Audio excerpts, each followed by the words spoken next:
No intro, we're just gonna get right into it. Season 1, Episode 1, Zoey 101. We start the story off with a car on a road. Zoey's dad is driving her to her first day of school at Pacific Coast Academy, where it's the first year that it's no longer a boys' school. Zoey is very excited to go because this ain't no regular school. This is a school with cool dorms and swimming pools and a beach. Zoey then sees a boy named Chase waving at her while he's riding his bike and absolutely slams on this flagpole. Chase then introduces himself to Zoey and then he shows her around the school because Chase has already been at the school. He takes her to the room that would inevitably be the reason why the show is called Zoey 101, because her dorm room number is 101. Yeah. So Chase's bike starts being hanged from a tree by the other boys, so he leaves and then Zoey hears a scream.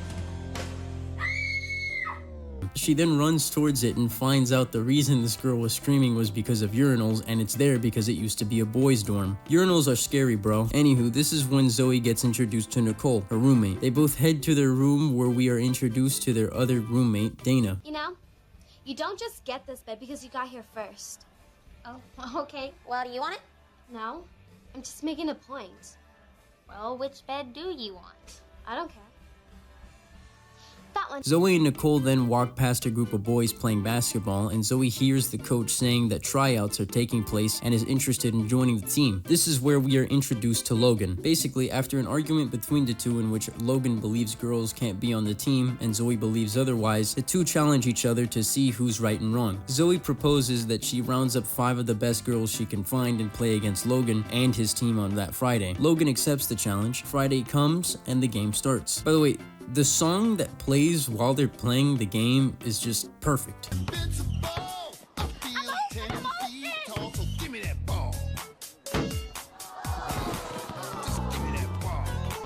Just give me that ball.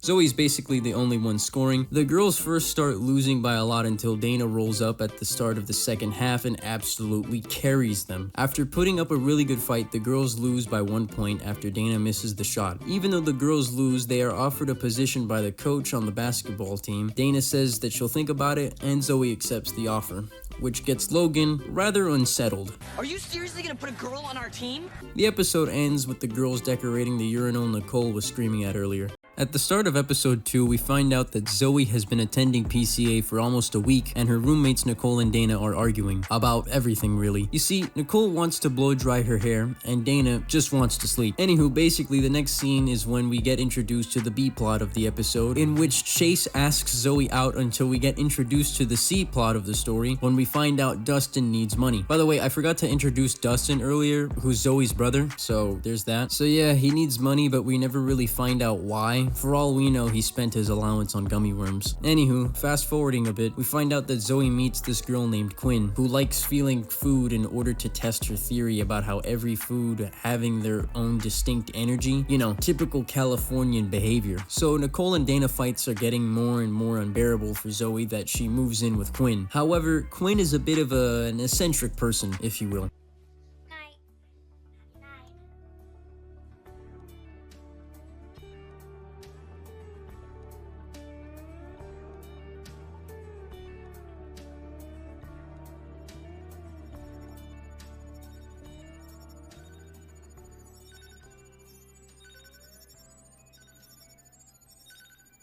Fast forwarding a bit, Chase tells Logan and Michael, who's Chase's other roommate, about the hangout both he and Zoey are having, and also tells them about Zoey's roommate situation. Logan then manipulates Chase into thinking that Zoey won't hang out with him if her roommate situation clears up, because that makes sense somehow. After that, Zoey and her roommates make up, and Zoey moves back in with them. They then all three go to the movies with Chase, but apparently he's not too happy about that though, and that's how the episode ends. We are now at episode 3, everyone, and it starts off with Zoey and her friends playing Confess or Stress. Yeah, I don't know that game either, so I'll just let Zoey explain. Hey Quinn, you wanna play Confess or Stress with us? How do you play? Okay, you roll the dice, Yeah. and if you get an even number, you have to confess something really embarrassing. And if you roll an odd number, you have to do something stressful. Logan and Chase enter the room because they now both deliver sushi, so that's cool. Logan then gives a huge teddy bear to the girls as an apology for his bad behavior. Then, all of a sudden, the boys start teasing the girls about their confessions. And if you guys see my skateboard, I thought I left it here on the... Okay, who left the skateboard there? What are they laughing about? I don't know. Hey, Dana, you're pretty coordinated, right? Tell me, is this the right way to ride a skateboard? Whoa! So now they're all trying to figure out who's the mole, until Quinn, along with Zoey and Nicole, figure out that there's a camera inside the bear that was broadcasting video and perfect audio. Oh, this is awesome. I don't know, man. I'm starting to feel a little guilty about this. Come on, man. This is classic. Why didn't you take the lie detector test? Because I'm not letting that freak operate on my head. Seriously, why is the audio so good for a 2005 digital camera? Logan keeps calling out for work, which I'm pretty sure is illegal seeing as how they're all in middle school, but whatever. It's PCA, I guess. This leaves Chase with delivering all the sushi around the campus by himself. By the way, the guy that makes the sushi is this guy named Katsu. I didn't know how else to introduce him into the script, so there it is. After finding out about Logan's Logan's devious plan, the girls plus Michael and Chase concoct a plan to fool Logan. An epic prank, if you will. You see, it starts off with Logan watching the broadcast, then seeing Chase giving free sushi to the girls. Katsu then catches him, then Zoey knocks a fake glass vase over Katsu's head. Katsu then fake dies, I guess, and then they all claim that they should blame it on Logan. Logan then freaks out and somehow manages to get inside the dean's room without any sort of security stopping him, so I think that was weird. Logan basically rats himself out, and the dean felt utterly inconvenienced. Logan also gets fired, so there's that. And that's how episode 3 ends. In episode 4, we see Dustin getting picked on by an upperclassman named Keith. In the scene after, Chase introduces Zoey to the school janitor, Herb, who is an aspiring actor. Oh, hey, Herb. Chase, how you doing, kid? Oh, just loving school. Except, you know, the whole learning part. In this episode's B-plot, Chase and Michael are trying to hide their dog Elvis from their dorm advisor by giving it to Zoey and her roommates. However, Dana doesn't seem to be fond of Elvis. Fast forward a bit, and Dustin tells Zoey that Keith is bullying him, and Zoey tries to confront Keith. Unfortunately, it doesn't go as planned, and it embarrasses Dustin in the process. Zoey tries to comfort Dustin, but he tells her that he doesn't want her to fight his battles for him. Zoey and Chase then find out that the dorm advisor has taken Elvis away to the pound. Guys! Our dorm advisor took Elvis. What? She took our dog? How'd she find him? Well, I went to the bathroom to check my hair because sometimes it frizzes, and I hate it when it frizzes. What happened? When I opened the door, Elvis ran out. And before I could do anything, she grabbed him. And?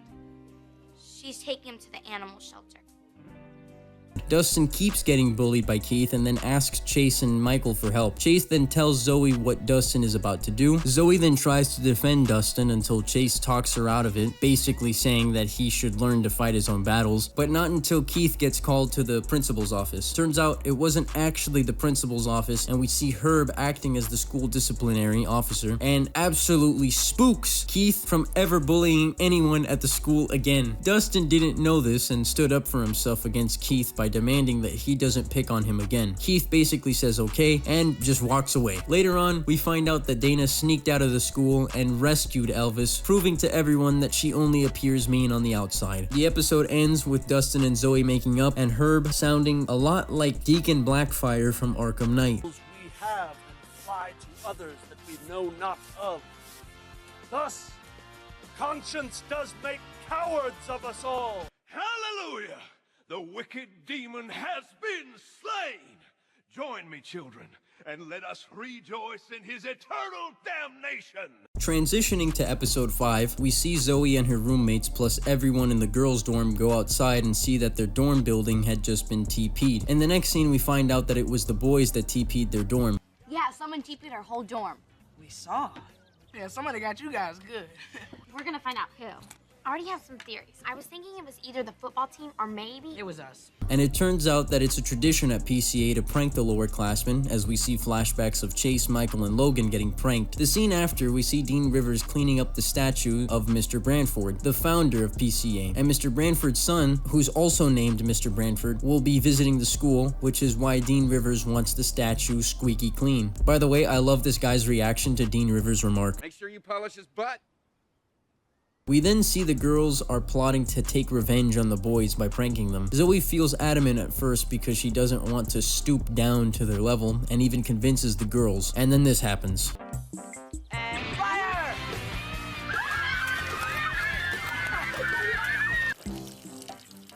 All right. This means war.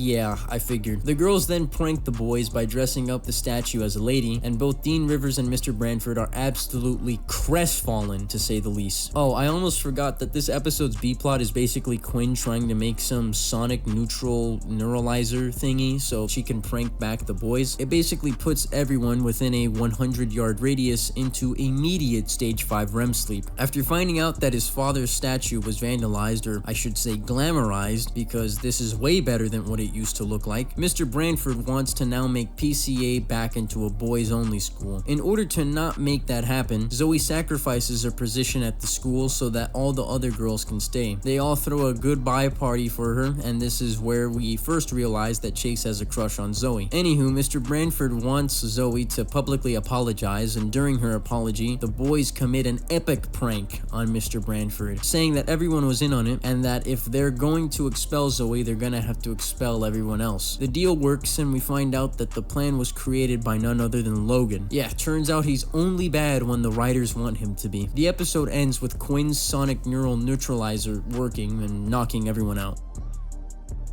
Now we are in episode 6, and this is the scooter episode. Dude, you know what this is? Some sort of scooter? Wrong. Sorry. This, my adolescent friends, is the Jet X.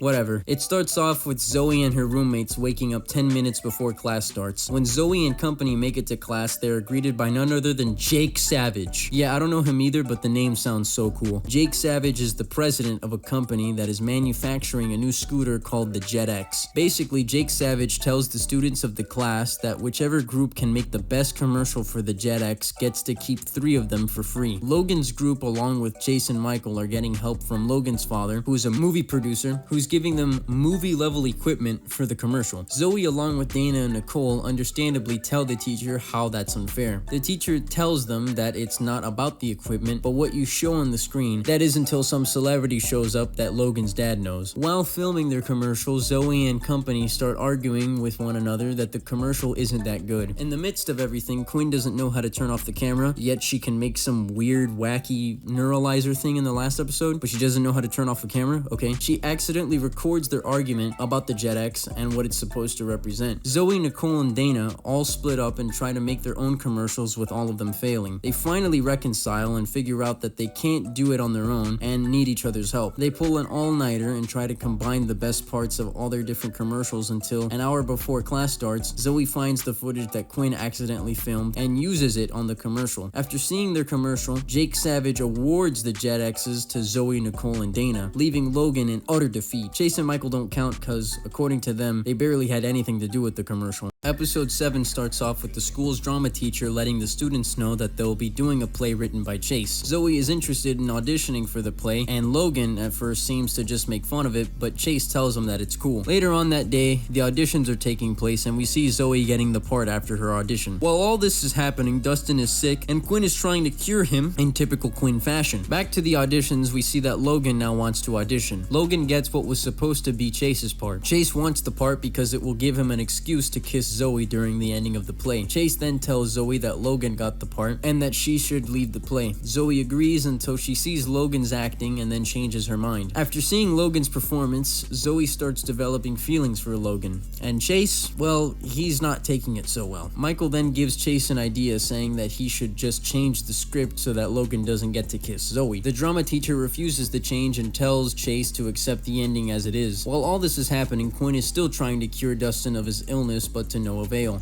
What is this weird feet thing, man? I swear, Dan, you got some explaining to do, brother. Looks like some futuristic medieval torture contraption. Chase then comes across Dustin and asks him to cough all over Logan's pillow so that Logan gets sick and he can replace him. Very devious stuff, I must say. This backfires on Chase when the pillow falls through the bunk bed and lands on him and unknowingly sleeps on him. Chase then wakes up sick and goes to the nurse's office. He then escapes to stop Zoey from kissing Logan, but gets tackled by the nurse, but still manages to escape. We then see that Zoey accidentally drops a prop during the show, and Logan whispers mean things to her that she doesn't like. Zoey then loses all attraction towards Logan and refuses to kiss him during the play. Chase and the audience sees this and roots for Zoey in the end for going off script. Chase then gets tackled again by the school nurse, and that's how the episode ends. The next episode starts off with Quinn having a crush on a guy named Mark. We then quickly transition to the B-plot of the episode where Dustin is tasked with taking care of Elvis, the dog, but the problem is that Dustin is afraid of animals. The next few scenes show us Zoey and her friends trying to teach Quinn how to talk to boys, followed by Dustin running away from Elvis after he barked at him. After seeing Mark sitting by himself, Quinn begs Zoey to ask him out for her. Zoey then reluctantly accepts and asks Mark out for Quinn. Mark declines, and Zoey then lies to Quinn, telling her that Mark said yes as to not hurt her feelings. Nicole and Dana tell Zoey that she should have just told her the truth, but Zoey then gets an idea. Zoey gets 2 tickets for Scientists on Ice for Saturday so that her and Quinn can hang out, so that she would have to skip the date she has with Mark. Quinn declines, saying that the date is too important for her to miss. Zoey then asks Chase for help. Her plan is to go on a fake double date with Quinn and Mark with Chase, where Mark would think they're all just hanging out, but Quinn would think it's a date. While on the double date, Chase and Zoey are trying to switch the topic of conversation so that Quinn and Mark don't get suspicious of the validity of the date. Chase and Zoey then recommend that they go and watch a movie, and while waiting in line, Quinn holds Mark's hand. Mark then gets confused, but before he could really say anything, Mark's girlfriend, who is only being shown to us now, sees Quinn holding Mark's hand and breaks up with Mark on the spot. Quinn gets furious at Mark and storms off. Also, after looking after Elvis, Michael asks Dustin to keep looking after Elvis because he doesn't want his dorm advisor to find Elvis in his room. As soon as Elvis barks at him, Dustin then runs out of his room, thus ending the B-plot. The next scene, we see Zoey and Chase explaining to Dana and Nicole that they told both Quinn and Mark the truth. However, they also said that Quinn and Mark are now together, so that's cool. The last scene we see is both Quinn and Mark watching Scientists on Ice together, having a great time. In the next episode, we find out that Zoey has signed herself, Nicole, and Dana to plan an event known as the Spring Fling. Michael and Chase tell her that Spring Fling has always been a lame experience at PCA, but Zoey has an idea to bring a person that I'll be referring to as a creepy weird guy. CWG for short. Apparently, Zoey wants to hire CWG to play for the students at PCA for the Spring Fling. After getting in contact with CWG's manager, he demands that the school pay $5,000 in order for CWG to play. Oh, but don't worry, Zoey. I'm sure if you would have told CWG's manager he'll be playing in front of as many kids as possible, he would have done that for free. I swear, this should have been a setup for some Chris Hansen sting operation. We could have caught this guy years before what he did. We then get introduced to the B-plot of the episode when Zoey finds out that Quinn is experimenting on Dustin on the side effects of sleep deprivation. She has put a device around his wrist that shocks him every time he goes to sleep. Zoey and her friends then ask Dean Rivers if they could start a fundraiser to pay for the concert. Dean Rivers gives them permission and then tells them that he has a meeting with the chairman of the board. As the girls are walking away, they see a guy driving in a black Porsche and reveals himself to be the chairman of the board. This will be important later. We then see Dustin feeling more and more tired as he has now been 36 hours without sleep, which are rookie numbers for the average league player. We then see a montage of the fundraiser, and when it's all over, we find out that they've only raised $1,000. That is until the chairman of the board arrives and asks for his car to be washed and proceeds to pay for the most expensive car wash of all time.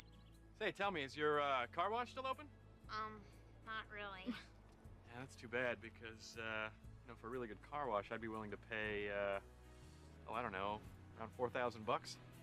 Seriously? After Zoey and her friends clean the car, Zoey accidentally bumps the car shifter and the car rolls into a lamppost, completely destroying the left headlight. They then hire a mechanic to repair it, which will cost them $3,500. We then see that Dustin has now been awake for 62 hours and is now hallucinating. We then see Zoey and her friends give the chairman's car. Zoey and her friends now have $1,500 and won't be able to afford CWG to play at the Spring Fling. However, they've already booked them, so when the manager shows up and doesn't get the $5,000, he now wants to leave. CWG hears this and oh my god, get away from him, Nicole. CWG doesn't mind the pay cut and actually wants to be around as many kids as possible. What a shocker. The episode ends with the villain getting exactly what he wants and Dustin removing the shock device from his wrist and going to sleep. Episode 10 starts off with Zoey and Nicole at the bookstore. Nicole wants to buy a goo pop, and while eating one, the goo from the goo pop squirts on a backpack nearby. Once the store owner realizes he can't remove the stain, he tells Nicole that she has to pay for it, which will cost her $50. Zoey helps Nicole pay for the backpack. We then get introduced to the B-plot of the episode when we find out that Quinn is growing a fruit that's a crossbreed of apples and bananas. Nicole gets frustrated that she spent her weekly allowance on the backpack, so she throws it away, only for Zoey to get an idea. Zoey then shows Nicole the design she made for the backpack, and Nicole loves it. We then see that the whole school really likes Nicole's backpack and wants Zoey to redesign theirs with no charge. A school news reporter named Stacy sees this and starts taking photos of the backpacks. A day later, we see that Stacy is now designing her own backpacks the same way Zoey did and completely stole her designs and is charging for them. We then find out that Stacy is making a deal with the school to sell these backpacks at the bookstore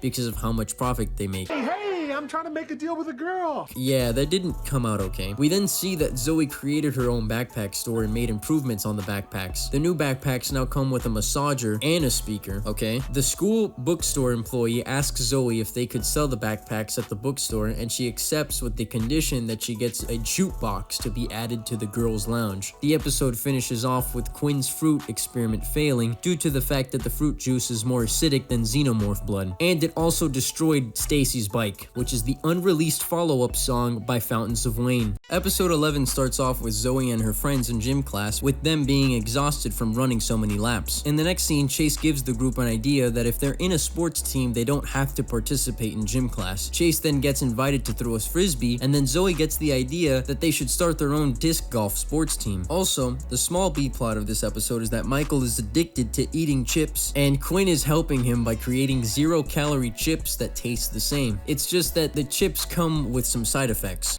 Those are Quinn's fake potato chips. Totally healthy. I've been eating these things non-stop. I already lost 3 pounds. Oh, wow, that's very cool. Thank you. Now I'll just grab a disc and we can get started.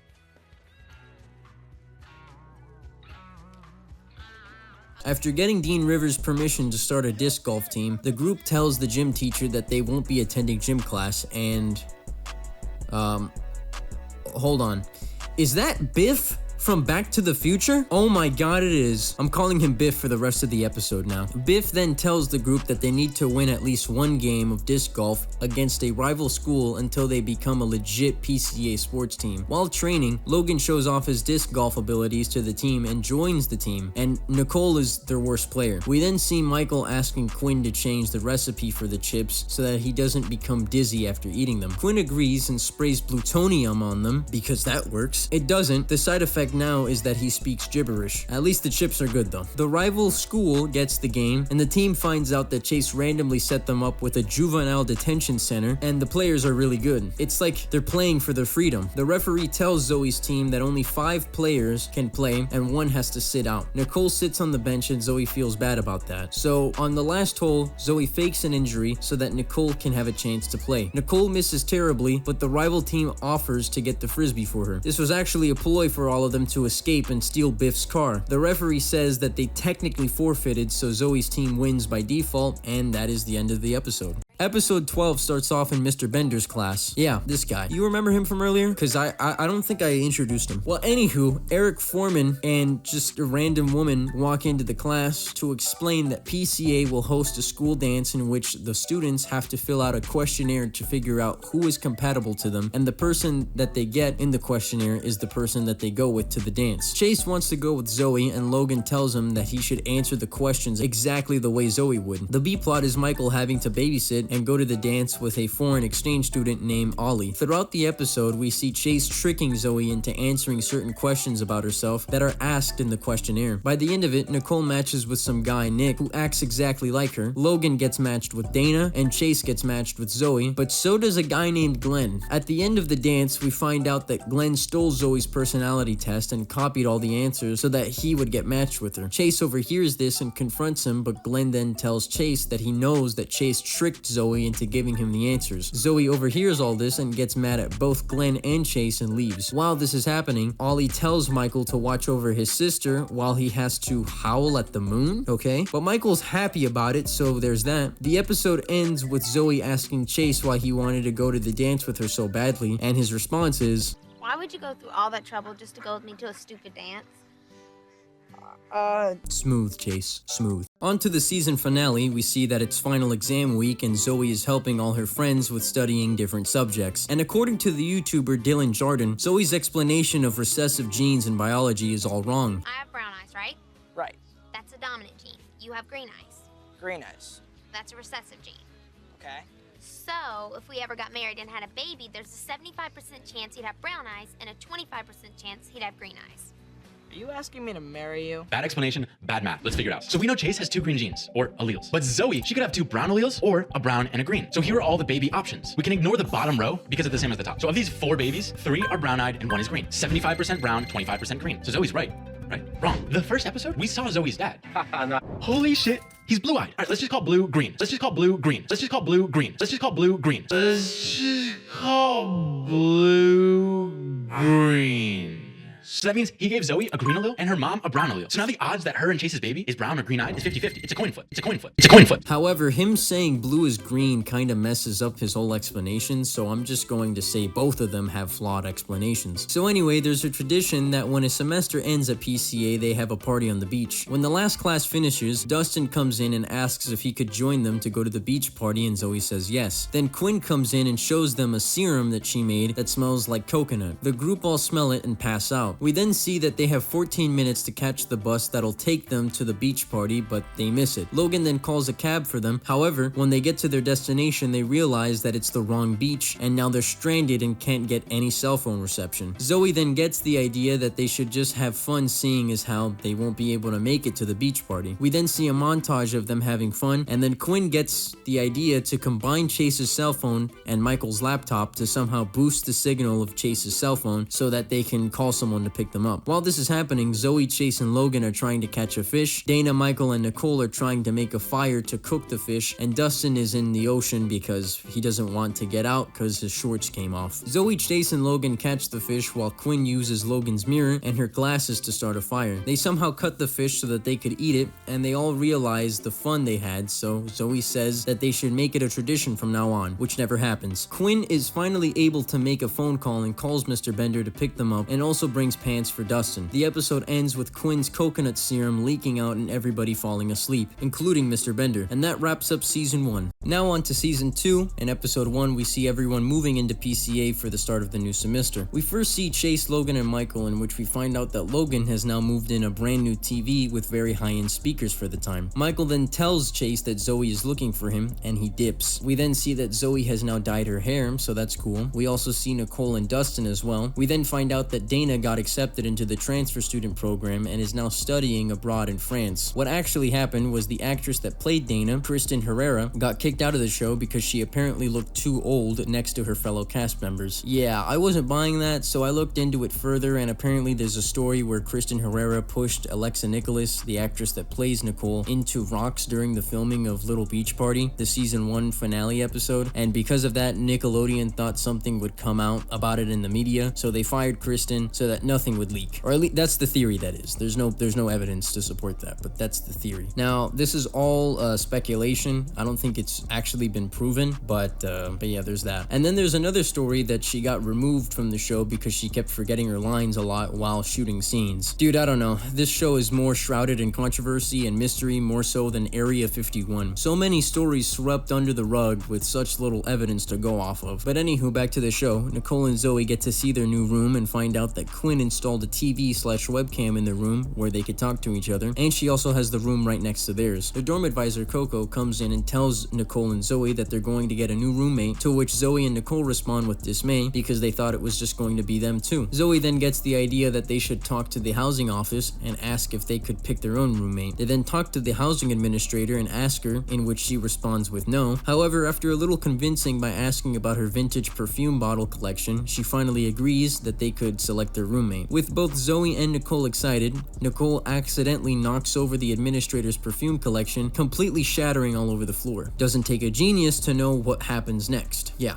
While all this is happening, Chase and Michael are trying to convince Logan to stop the party that's been going on all night at their dorm room. We are then introduced to Zoey and Nicole's new roommate, Lola, played by Victoria Justice. Apparently Lola is into casting spirits and drinking raw eggs. You know, typical behavior for an average Cardi listener. We then see Chase and Michael trying to study but can't due to the loud noise Logan's speakers are emitting. And what we see is a conversation reminiscent of your grandfather and his friend talking in your local retirement home. Alabama! Capital B, Montgomery. What?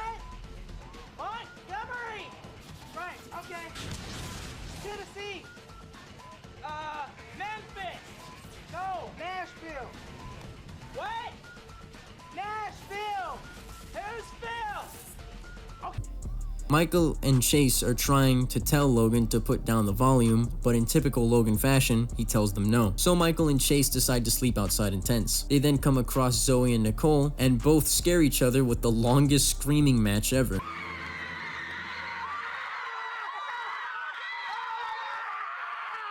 Zoey and Nicole tell Chase and Michael that they don't want to spend the night with their new roommate, so they sleep in separate tents until the tent that Nicole and Zoey are in has a bug inside, and it scares them away from the tent. Zoey then gets frustrated and tells Nicole that they should just tell Lola to quit it with the weird stuff. As soon as Zoey and Nicole walk into their dorm room, they overhear Lola telling someone over the phone that she completely faked being a goth girl just to scare Zoey and Nicole out of the room. Lola then gets caught and tells Zoey and Nicole that she's an actress and was just testing her acting abilities to see if anyone would believe her. While this is happening, we see Michael and Chase turning up the volume on Logan's speakers to maximize it, which cuts off the power in their entire dorm. The episode ends with Nicole and Zoey pretending to fight in front of Lola, and they tell her that they were just acting. Episode 2 starts off with the gang reacting to an old PCA yearbook from the 80s. Mr. Bender walks in and Zoey proposes that they should make a PCA time capsule that future students 20 years later would dig up and find. Mr. Bender is happy about it and creates an assignment based on it. Each person would have to put in one thing in the time capsule. It's crazy to think that in just 2 more years, this show will be 20 years old. We then see everyone getting a thing to put into the time capsule. Michael and Chase are working on a song to put onto a CD that they'll put in the time capsule. Logan is putting a picture of himself like an absolute narcissist. Nicole is putting in a blouse, and Zoey's making a DVD and recording herself talking about her experiences and friends at PCA. We then get introduced to the B plot of the episode where Quinn is keeping Lola and Nicole awake at night with her snoring. Zoey then tells Chase that she spoke about him in the video she made, but won't tell him until they dig up the time capsule in 20 years. Chase then gets worried that he'll never know what Zoey said in the video. So worried, in fact, while he's dreaming, we see Chase in the future seeing the DVD. So he then asks Michael to help him dig up the time capsule from the ground and find the DVD. While this is happening, Quinn shows Nicole that she will snort South African guppies to cure her from snoring. We then see Chase watching Zoey's DVD, but before he watches his segment of the video, he starts having second thoughts. Realizing his mistake after talking with Michael, he decides to put the DVD back into the time capsule without seeing his part. In the next scene, we see that the South African guppies fixed Quinn's snoring, apparently. But Coco walks in and accidentally drinks the water the guppies were in because she was coughing. The episode ends with Zoey telling Chase that she'll tell him what she says in the video, but in 10 years instead of 20. Funny enough, 10 years after this episode was filmed, in 2015, we actually see what Zoey said in the video. The short starts off with Chase about to propose to a woman named Elisa, but right before he asks, Michael walks into the restaurant and tells Chase what Zoey said in the video. He tells Chase that he flew to California, went to PCA, and dug up the time capsule himself to tell Chase what Zoey said in one of the funniest skits I've seen. He tells Chase that he had been digging, which is why he's dirty. That means that shortly after getting the DVD, Michael went straight back into a plane and flew over to Chase's location without ever showering or even changing his clothes. Now that's dedication. Michael then reminds Chase that Zoey told him she'll tell him what was on the DVD in 10 years. But because Jamie Lynn Spears never filmed the segment where she talked about Chase, Dan Schneider wrote around it by saying that Michael wrote everything that Zoey said down on paper and reads it to Chase. Chase then stops his proposal to go find Zoey. Episode 3 starts off with Zoey's teacher asking if anyone would be interested in running for class president. Chase nominates Zoey, but Zoey doesn't want to be class president, so in retaliation, Zoey then nominates Chase to being class president, but he doesn't want to be class president either. Zoey and Chase then decide that they shouldn't let the election get in the way of their friendship. While Zoey, Nicole, and Lola are making election posters, we find out that Quinn tells them that her boyfriend Mark is also running for class president as well. We then see that as soon as Logan finds out that Chase is running for class president, Logan will stop at nothing to have Chase win because he wants a boy to be class president instead of a girl. Quinn then shows Nicole, Zoey, and Lola that Mark is also running for student president but is horribly losing. We then see that Logan is giving away free smoothies with Chase's face on it so that students are more inclined to vote for Chase. Zoey sees this and gets annoyed with Chase, even though it wasn't his fault because he never asked Logan to do it. We also see later that Logan is giving away free money, but with Chase's face on it, called Chase Bucks. Logan says that if Chase wins, all the free Chase Bucks he's giving away could be used to get, I don't know, free stuff at the bookstore or something. Zoey gets mad at this and confronts Chase in the boys' locker room. Chase once again says he's not responsible for this because he never told Logan to do any of this. In the next scene, we see a commercial on the school news slandering Chase and says to not vote for him. Everyone starts thinking that it was Zoey that made the commercial. Zoey then tells Chase that she had nothing to do with it, and we find out that it was Chase that made the commercial. He made it so that Zoey would win. Zoey gets mad at him because now everybody thinks that it was her that made the commercial. We then see that same school news later on show Chase address people live that it was he that made the commercial because he wanted Zoey to win and thought she would be the best candidate for student president and that he would drop out of the election. After this, we see Chase and Zoey make up and find out that Zoey also dropped out of the election. The episode ends with Mark winning the election and giving a speech to 3 people. The next episode starts off with Logan scaring everyone with fake blood on his arm and telling everyone that he'll be in charge of the PCA haunted house. We then get introduced to foreign exchange French teachers. We then see everyone is in their costumes and getting the haunted house ready. We then see Zoey and Nicole on their way to the haunted house. Nicole is talking with her crush named Tim, who's dressed up as a mummy, but Zoey interrupts, telling Nicole that she's coming off too strong. Then Chase appears trying to scare them, but mistake his costume for being a magician. Quinn and Mark show up and tell Tim that Mark is already dressed up as a mummy and he should be replaced by Mark. Tim agrees apparently and allows Mark to be the mummy. Quinn wraps the bandages around his head with a strong glue that restricts Mark from talking, so Quinn goes off to try and find the spray that'll take off the glue. Nicole doesn't see this and thinks Mark is Tim and tries to talk to him, and Mark tries to find Quinn, so Nicole is just following him. After putting on his costume, Michael is asked by Logan to wait at the front of the school for a delivery for more Halloween stuff, and while waiting, the French teachers show up and think he's just injured because of the fake blood on his face. They try to take him to the hospital, but Michael keeps refusing until he starts running away from them because he can't translate to them that he's fine, and then they start to chase him. The next scene shows us Nicole finally catching up to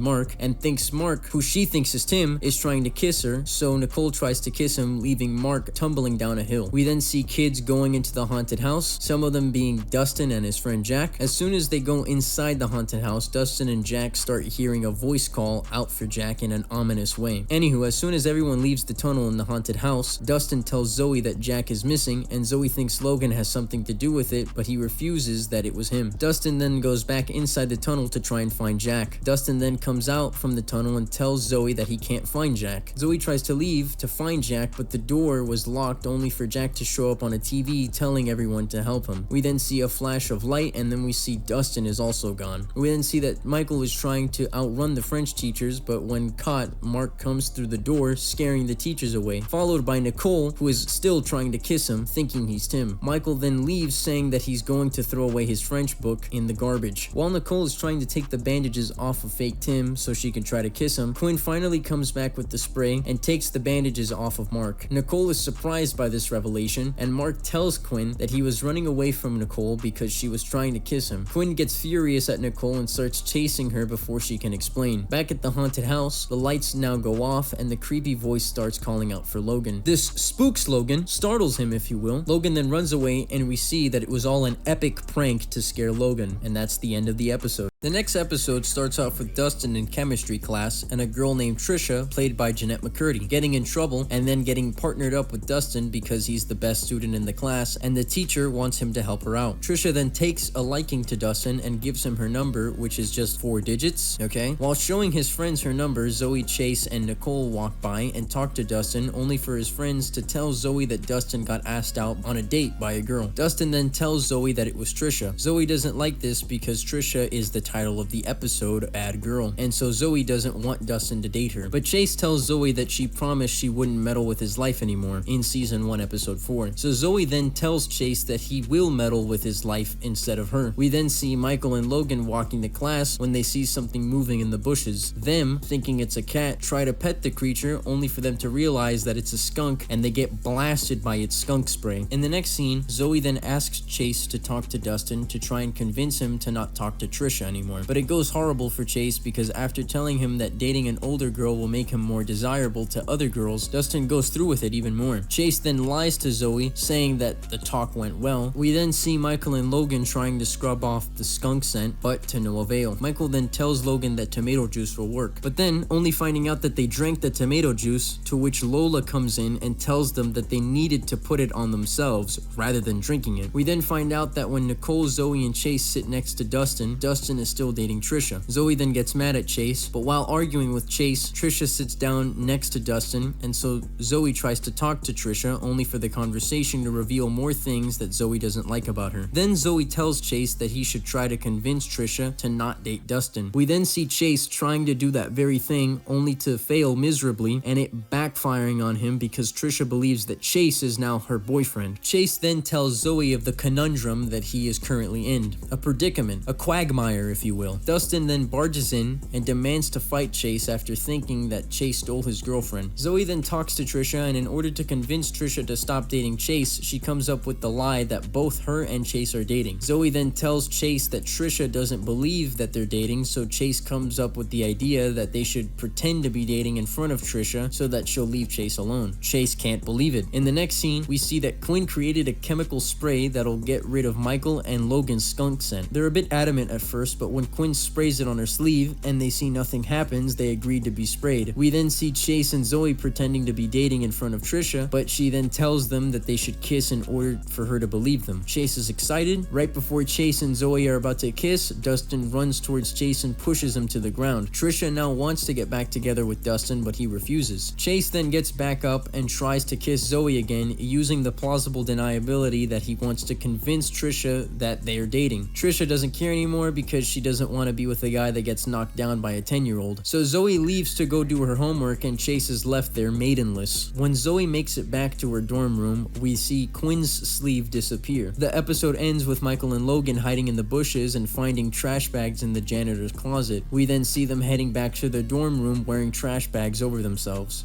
Episode 6 starts off with Nicole feeling sad that she got a D on her algebra test because she got distracted by the boys in her class. Alexa Nicholas really didn't like how her character was written to be constantly obsessed with boys, and I agree with her a lot on her comments. Back to the episode, we then see Michael and Chase host a webcam show every week to 9 viewers, and while shooting the show, Zoey and Logan get into an argument about how rom-com movies are better than action movies. The argument is caught while Chase and Michael are shooting the show. The next day, we see Lola give Chase and Michael the school newspaper and how it says that the show was really interesting when Zoey and Logan were debating, so Chase and Michael ask them if they want to be a part of their show. The next scene, we see Chase and Michael introducing a new segment on their show called He Says, She Says, which is basically Zoey and Logan arguing about a boy-girl topic. The school loved it so much that their view count was at 264. That's like the top 1% on Twitch, by the way. The next day, all the girls and boys are arguing with each other, and Mr. Bender is having a hard time controlling his class, only for Dean Rivers to call him outside and ask why the students are fighting with each other. Mr. Bender then tells Dean Rivers that it was because of the debate on the Chase and Michael show. So Dean Rivers then tells Chase and Michael that their show is canceled. Michael and Chase are saddened by this news, and when Zoey talks to Chase to try and comfort him, he gives her the DVD of the last 2 episodes of the Chase and Michael show for her to have. In the next scene, we see Lola and Quinn trying to hypnotize Nicole into seeing the boys in her algebra class as her grandpa. The next day, we see Chase, Zoey, Logan, and Michael having lunch, and a producer for a news station comes up to them, and we find out that Zoey gave him the DVD Chase gave her, and the producer tells them that he liked the DVD and wants to broadcast their show to over 50,000 people across the country. They easily all agree to it. We then see Nicole in algebra now seeing all the boys in her class transforming into her grandpa. When Zoey, Chase, Michael, and Logan go to the news studio, the producer from earlier tells them that it'll be the Zoey Zoey and Logan's show and that Chase and Michael are not going to make an appearance on it. Zoey gets angry with the producer and tells them that she's not going to do the show only for Chase to convince her otherwise. When the show begins, Logan starts reading off the topic they're going to debate, and Zoey is just agreeing to everything he says until she then stands up for Chase and Michael and tells the thousands of people watching to protest against Dean Rivers for canceling their show. We then see a mob form outside of Dean Rivers' office, and after a couple of well-aimed tomatoes to the face, Dean Rivers finally reinstates Chase and Michael's show. The episode ends with Nicole getting asked out by one of the boys from her algebra class, and before she's about to accept his offer, he transforms into her grandpa and declines his offer in a way that makes me think maybe the worst thing she can say isn't no. The next episode starts with Zoey, Nicole, and Lola suntanning on the boys' roof, but Logan and Chase show up telling them that they should leave because to them, it's the only place where they can just be boys. They then go on to say that guys can't act like themselves when they're around girls. The girls ask them why they can't just be themselves around them, to which Logan responds with biology. The girls still disagree to leave the boys' roof because the girls' roof is greatly inferior to the boys' roof, but Logan tells the dorm advisor on them, so the dorm advisor tells the girls to leave. We then see that Dustin has chickenpox and refuses to leave the infirmary because he has a bit of a crush on the nurse. While trying to get a suntan on their roof and failing, Zoey hatches a plan to try and prove to the boys that they can act like themselves around them. Zoey has the idea that Lola will act like a boy in front of Chase and Logan, and then tries to get help from Michael. She tells Michael the whole plan and then tells him that he should be in the infirmary for a few days so that Lola would have to be Chase and Logan's roommate while Michael is fake sick. Michael agrees because he also has a crush on the school nurse. We then see a makeover montage of Lola turning into her fake guy persona named Steve, followed by Chase and Logan escorting Michael to the infirmary only for Michael to find out that the nurse he has a crush on isn't going to be taking care of him. It's the nurse from season 1 episode 7. Yeah, so Michael isn't too fine with that. In the next scene, Quinn gives Lola a pair of glasses with a camera and mic so that Lola can hear what Zoey and Quinn are saying, and we also find out that Quinn forged Dean Rivers' signature so that Lola can be Chase and Logan's new roommate. We then see Lola get introduced to Chase and Logan by their dorm advisor, and Lola almost instantly fails the QuickTime event. Where you from? Chicago. Yeah, go Tigers. Woo! Tigers play in Detroit. Huh? Chicago's team is the Cubs. The next day, we see that Chase and Logan woke up late and are missing water basketball. Wait, am I reading that right? Water basketball? Apparently, they need another player because Michael is in the infirmary, so they ask Steve. Lola can't swim, and if she gets into the water, her disguise will disappear. So Zoey, Nicole, and Quinn try and make a plan real quick. Quinn tells them to meet her at the pool, and when Zoey and Nicole get there, they see Quinn throwing her pet snake named Marvin. While everyone is in the pool panicking trying to get out, during the pandemonium, a boy pushes Steve into the water, completely dismantling Lola's disguise. Chase and Logan then see it's Lola, and Zoey and Nicole start explaining to them they were trying to prove to them that boys can be themselves around girls. Zoey and Nicole then argue that they didn't treat Steve any different from how they would treat them. The episode ends with Michael unfortunately getting chickenpox from Dustin, and Zoey, Chase, Nicole, Lola, and Logan hanging out on top of the boys' roof in peace. Just kidding, it actually ends with Quinn and Marvin having a nice time with each other. In the next episode, it all starts because of a cookie. I'm being serious. Chase forgot to get a cookie while in the lunch line and won't go back because the line is too long, so he asks Zoey, Nicole, and Lola, but none of them have one. So Zoey suggests to Chase that he go to a nearby table and ask them for a cookie. When Chase goes to the table, he sees that the 3 Reddit moderators are working on a robot. When Chase asks about it, the 5M mods respond in the nicest way a Discord mod would respond. He thinks it's a game. LOL. He then keeps asking about it, and the soon-to-be neckbeards insult his intelligence. Zoey sees this and rushes to defend Chase, and when the Gmod server moderators ask who she is, Chase responds in the best way possible. See, this is a girl. Now, I know that might confuse you since you've probably never been this close to one. The League players tell Zoey and Chase that they're building a battle robot because they think Zoey and Chase can't. Zoey disagrees and tells them they can build a better battle robot. The Diamond ranked Rainbow players then challenge Zoey and Chase to a robot battle, and they have 1 week to build a robot that'll destroy theirs. The next scene shows the gang making the concept of the robot. Logan is paying for it and Lola is designing it. But they'll need someone to build it for them. That's when Zoey asks Quinn if she could build it for them. At first, Quinn is adamant about this because she says she wants to use her science abilities for good. good and not violence. That is until the Ascendant 1 ranked players show up and belittle Quinn for being a girl who's into science. Quinn then accepts Zoey's offer, and the next scene we see Quinn tell the gang that she just finished installing the microphone onto the robot so they can use it for trash talking. Michael is the one who came up with the brilliant idea. Michael also suggests that they should add a huge mohawk onto the robot's head, but Lola says that according to the rulebook, a robot cannot go over the height of 38 inches. While Quinn is away getting something, Logan, in usual fashion, starts calling Quinn a dork. At first everyone says that's rude, but when Logan uses the microphone, they kind of start laughing, and so Quinn overhears all of it and tells them that they should make the robot by themselves. Zoey, now feeling bad, tries to apologize to Quinn. Quinn refuses the apology, and now Zoey tells Nicole and Lola that they're just gonna have to forfeit. That is until Chase shows them that the Dota players are displaying their robot on the school news and destroying a doll that they say looks like Zoey. Chase then suggests that they should pay a visit to the smartest student at PCA, which is a student named Miles Brody. They then go to Miles Brody and ask for assistance, and I swear he talks like the architect from The Matrix. And since I'm familiar with the abilities of PCA's fine science club, and since you're amateurs, I imagine at this point you're growing nervous of your impending battle, so you've come to me for advice and/or assistance. Am I correct? It was obviously fundamentally flawed, thus creating the otherwise contradictory systemic anomaly that, if left unchecked, might threaten the system itself. Ergo, those that refuse the program, while a minority, if unchecked, would constitute an escalating probability of disaster.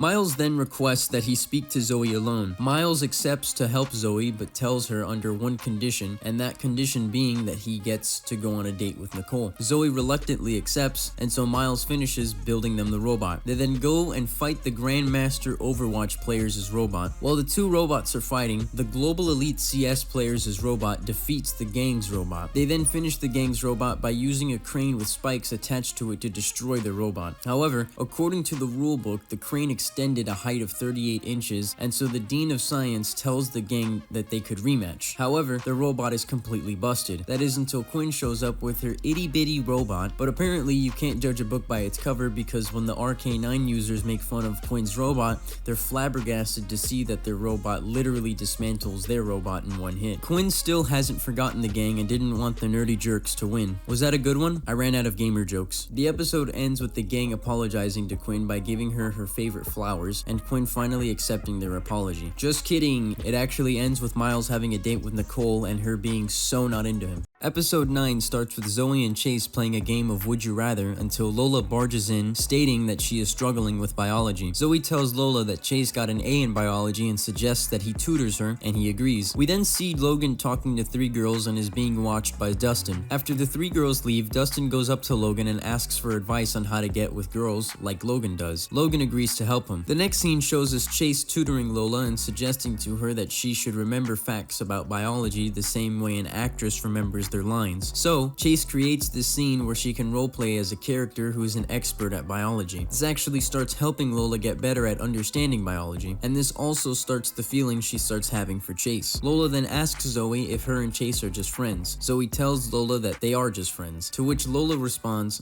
"Cause I might ask Chase out."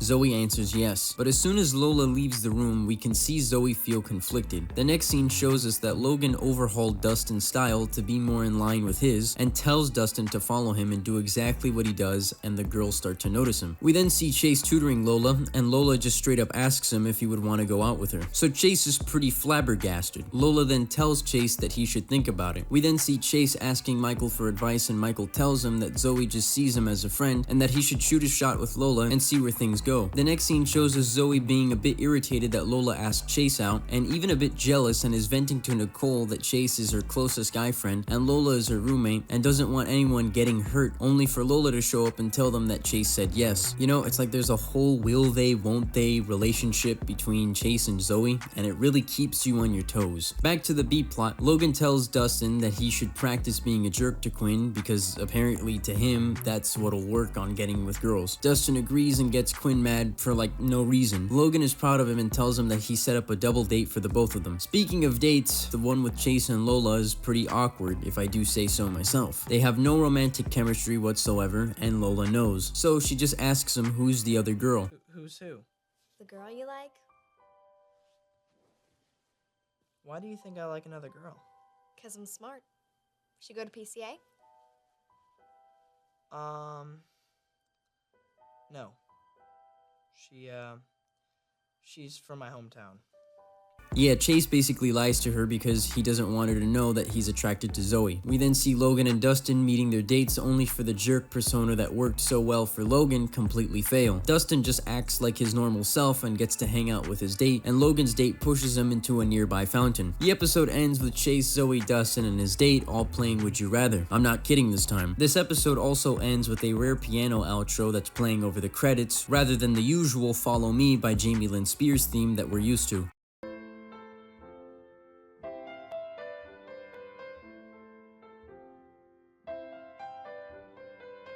Episode 10 starts with the gang getting ready for spring break, and we find out that they're all staying at Logan's house during the break. When Michael and Chase are packing, Michael catches Chase sneaking a bottle of cologne in his suitcase and teases him that he's putting it in the case because he wants to smell nice for Zoey, saying that he should tell Zoey that he loves her. Chase refuses, saying that he doesn't want to ruin their friendship. A couple of scenes later, we see the whole gang pull up to Logan's house, followed by Logan's dad, Malcolm Reese, who tells the gang that he's interested in creating a reality TV show where he puts guys against girls in certain scenarios and see who comes out on top, and asks the gang if they're interested in joining it. They all agree, but before Malcolm launches the show, he tells them that before they start filming the show, he first needs to see how it would look like in real life and see if the premise is going to be successful or not. They're all given smartphones called TechMates, and it's so surreal to see how people in 2006 had such a hopeful outlook on technology. Like, whoa man, this device can play MP3s, dude. If only they knew. If only they knew. Anywho, Malcolm then tells them that they're going to need team leaders for their gender. The guys pick Chase and the girls pick Zoey. In the next scene, Michael texts Chase that he should tell Zoey how he feels about her. Chase then replies to him saying that if he tells her he loves her, it could wreck their friendship. Man, Chase and Zoey are like Ross and Rachel. In the scene after, we see Quinn working on an energy drink that she calls Fraz. But when Nicole asks her to go to the hot tub with her, leaving the drink, Dustin arrives and drinks it, only for him to have a surge of energy. The next morning, we see Michael then ask Chase if he has confessed to Zoey yet, but Chase tells him that he already sent Michael a text saying that if he told Zoey, it could wreck their friendship. Michael didn't receive the text. Chase then checks his phone, realizing that he accidentally sent the text to Zoey. Oh no! Oh no! Oh no! Oh no! Oh no! Oh no! Oh yeah! However, Zoey hasn't read the message yet, so Chase tries to steal her phone only for her to realize that Dustin has drank Quinn's Fraz and starts searching for him. We then see that Dustin has been using the stair treadmill all night. Zoey then asks Quinn when the effects will wear off, but Quinn says she doesn't know. In the next scene, we see that the challenge has already started, and while they're getting read the rules of the game, which is basically they're just trying to get a code to unlock a safe, Chase manages to steal Zoey's phone and delete the message. However, when he's about to put the phone back on Zoey's belt, the challenge has already started. The challenge first gives them a riddle that both teams solve rather quickly. Once both teams get all three numbers to open the safe, the boys run back to the starting point, whereas the girls try sending the code to Zoey on her phone. The boys obviously crack the code first, and when they find out that Chase stole her phone by calling it, they accuse him of cheating. We then see Chase run after Zoey, trying to tell her that he didn't cheat and that he can't really tell her why he took it. Because Chase doesn't want to admit it, Zoey is finding it very hard to believe him. The group's next challenge is to give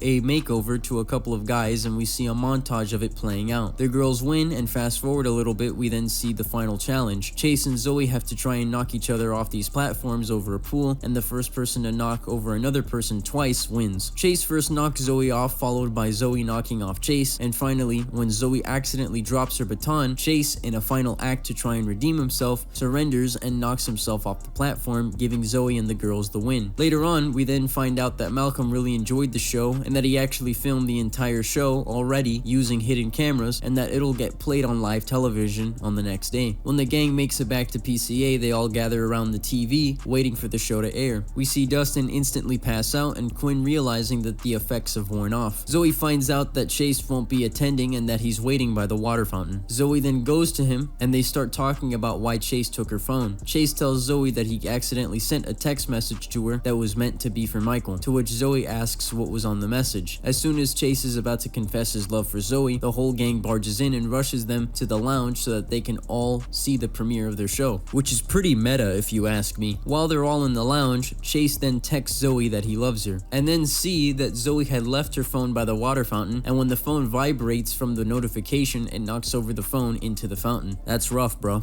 Episode 11 starts with the gang eating sushi, and Zoey asks Katsu, remember from season 1 episode 3? She asks him if she can make her a shrimp tempura tempura roll. He agrees and then reminds Chase that he still needs to make 2 more deliveries. Chase then grabs both of the deliveries even though he has his hands full. While making his way to deliver the sushi, Chase slips and falls down a flight of stairs. Everyone hears it and comes out rushing to his aid. While Katsu was helping Chase, he forgot to turn off the frying pan he was making Zoey's shrimp tempura roll, and it goes into flames. Like, the entire sushi place goes into flames. Katsu is then forced to move back home, seeing as how the damages will cost $10,000, money that he doesn't have. Remember that coach from season 1 episode 11 that I called Biff? Well, he's now been recasted and wants revenge against Chase because he blames him for the fire. We then see Zoey tell the gang that in order to help raise money for Katsu, they can have a people auction, which doesn't sound very ethical, but it is in this case. Wait, pause. I didn't mean it like that. They basically offer to help teachers and students their services to the highest bidder. Oh look, the announcer is Herb. Remember from season 1 episode 4? Man, this episode is just full of cameos. Anywho, Michael and Chase go first, and the highest bidder was the coach from earlier who paid $300 for their services, which puts the fundraiser at $6,000. I'm guessing the school plus donations from students amounted for the $5,700. But anyways, Zoey, Nicole, and Lola then get selected by Logan for $4,000, which Logan's dad pays for. We then find out that Logan wants them to be his personal cheerleaders for the next few days, and he tells them that they need to cheer for everything he does. The next scene shows us the PE coach demanding Chase and Michael make him sushi from a whole fish that he gives them, and they obviously fail to make it. We then see Logan demanding Zoey, Nicole, and Lola cheer for him while he's having lunch, getting a tan, etc. We then switch back to Michael and Chase cleaning the PE coach's feet, followed by getting whooped by the PE coach's son at karate because he wants Chase and Michael to be his son's sparring partners. The next scene shows us Zoey, Nicole, and Lola being fed up with cheering for Logan, so Zoey comes up with a plan to literally cheer for absolutely everything Logan does. So they cheer for him in the early morning to wake him up, they cheer for him when he's leaving the shower. I was thinking, maybe I'll take you out, like a date. Well, thanks, but I really don't like you that way. Sorry. Rejected! Rejected! Yeah, you just got rejected! R-E-J-E-C-T-E-D rejected! R-E-J-E-C-T-E-D rejected! All right! And so Logan cracks and just gives them the check for $4,000 so that they could leave him alone. The episode ends with Katsu being surprised with a newly renovated sushi bar. Nice. The final episode of season 2 starts with Quinn making a voice-activated system for Dean Rivers' office. Like an early version of Alexa. Dean Rivers' wife storms into his office because he spent $2,000 on video games. Based. We then see Michael, Chase, and Logan playing horse, and Chase gets an S. Chase then says that he rejects the S, saying that he could go his whole life without ever uttering a word with the letter S in it. Logan then says that he could go longer than him, and so all 3 of them agree that the person who says a word with the letter S in it first has to wear a bikini top with a hula skirt and a flashing light on their head and run around campus at the same time. It's just now Michael can't ask out his crush Vanessa because her name has 2 S's in it. The next scene shows us that Quinn's alpaca, who is dubbed Otis, is depressed because he misses her. This troubles Quinn, and now she wants to move back to Seattle to reunite with Otis. Nicole, Lola, and Zoey then see Quinn looking very saddened, as one does when they're playing the trombone. And so Zoey plans that they should throw a get better party for Quinn and make it alpaca themed. We then see that Quinn is cheered up by the party and that Zoey manages to get a video call for Otis so that Quinn can see him. Unfortunately, Quinn leaves saying that she needs to go get her camera and doesn't return. She's out getting that milk and cigarettes. In fact, she tries to run away to Seattle. Zoey then stops her from running away, saying that she'll get expelled if she does so. In the next scene, Lola and Nicole are annoyed that they can't have a normal conversation with Chase and Michael because of the whole S thing. So Lola tries to trick Logan into saying his last name, which is Reese, and obviously has an S in it. This doesn't work, just like how Dean Rivers' Alexa Mark I isn't working either because he spilled coffee on it. Zoey then enters inside his office and asks Dean Rivers for a favor to cheer up Quinn, but not before we see Vanessa asking out Michael, to which Michael loses the challenge by saying yes, but winning in the end because he now has a date with Vanessa. The next scene shows us that Zoey was able to contact Quinn's parents and get Otis to stay for the weekend with Quinn, as long as she fixes Dean Rivers' Alexa Mark I. She agrees and is very happy. The episode, and therefore season, ends with Michael running around campus as happy as he can with a hula shirt, bikini top, and flashing lights on his head because he asked out Vanessa. You just can't break his positivity. Before I forget, the characters throughout the show actually drink a beverage called Blix, which is a parody of Gatorade. Just a bit of trivia there. We're now in season 3, which is actually the longest season, spanning exactly 23 episodes, so buckle up, cause it's about to get wild. The season starts off with Chase and a new character named Rebecca, played by Daniela Monet, who appears in Victorious. Chase and Rebecca see Michael and Logan arguing, so Chase excuses himself from Rebecca to stop the argument. Apparently, Michael and Logan are arguing over who will get the single bed throughout the school year. Chase then suggests that whoever makes it to the dorm room first gets to have the single bed. They all agree, to which Chase pushes both of them to the ground and starts racing to the dorm room. While running, Chase runs into Zoey and Dustin. Chase then falls in front of Zoey. I think we're starting to see a pattern here. A running motif, if you will. Whenever Chase sees Zoey for the first time in the school year, he always trips and falls down. Before proper hellos can be done, Chase rushes to the dorm room. In the next scene, Zoey meets Lola, and we find out that Nicole won't be appearing this school year because apparently she has obsessive male gender disorder and is now admitted to an all-girls school. In reality, Alexa Nicholas actually exited the series due to numerous fights instigated by Jamie Lynn Spears. I don't want to get too deep into it now because this video is already long enough, but anywho, getting back to the show, we see that Quinn is arguing with Coco about how she was given a room that doesn't exist. Coco then realizes her mistake and tells Quinn that she should be roommates with Zoey and Lola. Zoey and Lola are adamant at first because of the whole science thing she's into. Remember what happened in season 1 episode 2? Chase finally makes it to the dorm room after running all around campus looking for it. He even stumbled into another room by mistake. Hey look, there's the guy from season 2 episode 8. Cool. Anywho, Michael and Logan beat him by like a lot of time, and they are still arguing about who gets the single bed, and so they leave to try and figure out a way who gets the bed. But before Michael leaves, he reminds Chase that he needs to tell Zoey something. We then see Chase say hi to Lola and Quinn when he enters inside their room and asks Zoey if they could talk privately. Zoey tells him that they'll talk later because she's still unpacking. When Chase leaves, both Lola and Quinn tell Zoey that Chase is going to confess his feelings for her. Zoey doesn't believe it to be true, but Lola and Quinn tell her otherwise. In the next scene, we see Michael and Logan finding out who can eat the most chili peppers in under an hour, and the winner gets the single bed. We then see Chase and Zoey together sitting by a fountain, and when Chase is about to tell her what's on his mind, with very obvious ADR, She bit my tongue. But it all turned out okay? Yeah, she was fine.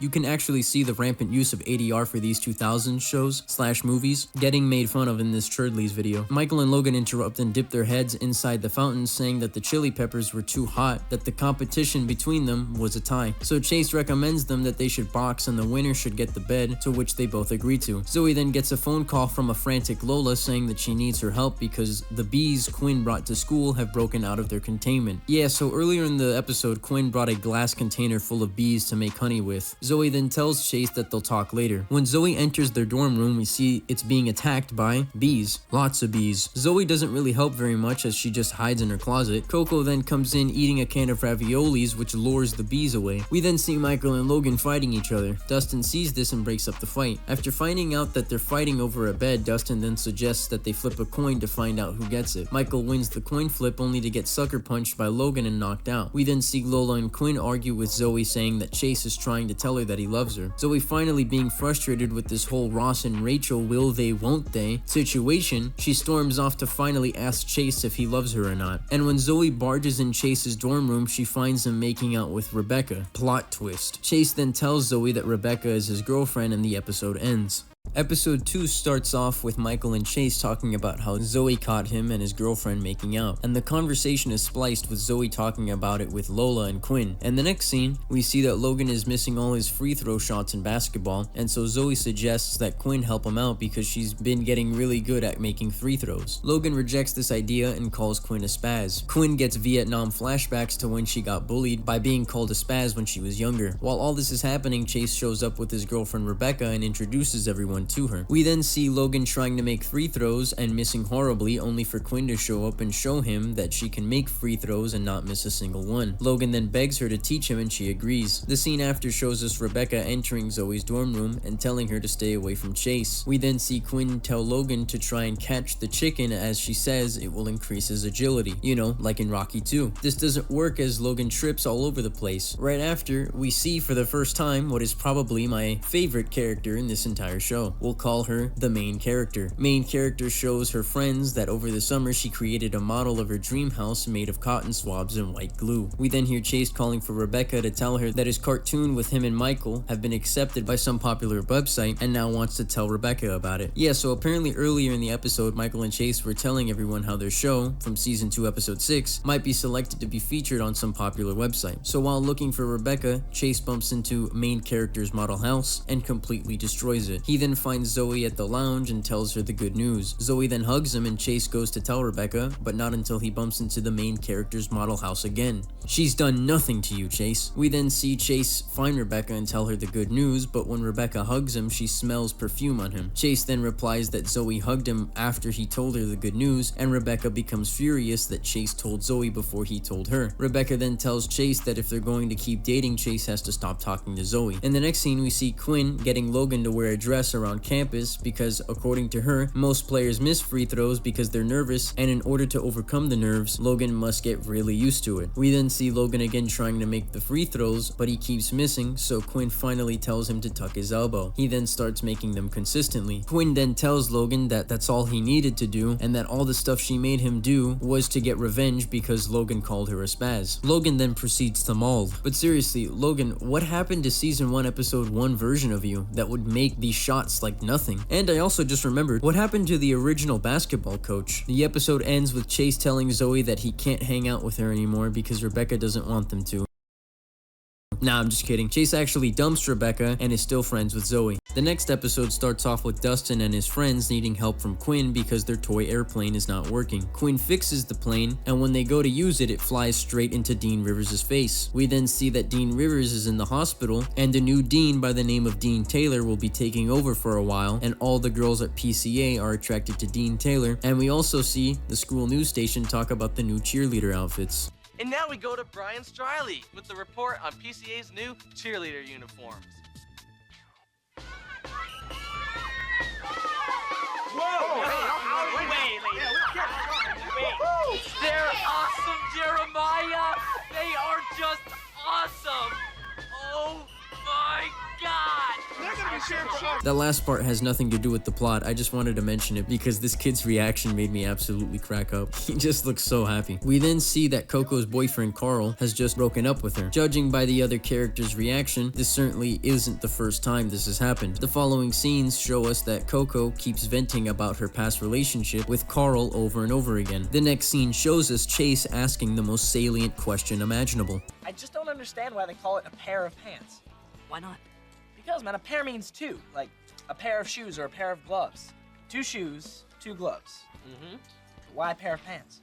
After that, we see that all the girls are gawking at Dean Taylor so much that Quinn and Lola start a food fight in order to get in trouble so that they can talk to the new dean. At the dean's office, Quinn and Lola start flirting with the new dean, trying to extract as much information about him as possible, while the dean is just confused about the whole situation because they've never been in trouble before. The next scene shows us Coco still venting about her ex-boyfriend Carl until she gets a phone call from her mother and walks away. Quinn and Lola enter the lounge and talk about the new dean and how he's single, to which Chase jokes that maybe they should pair Coco and him up together. That is until Zoey, Quinn, and Lola think that that's a great idea and say that this is how they can get Coco to stop venting about her ex. We then see Chase, Michael, and Logan sit next to Dean Taylor while he's having lunch. While they're talking with him, Quinn, Zoey, and Lola bring Coco and introduce them, and it went as great as you'd expect. Just telling us how he loves sushi.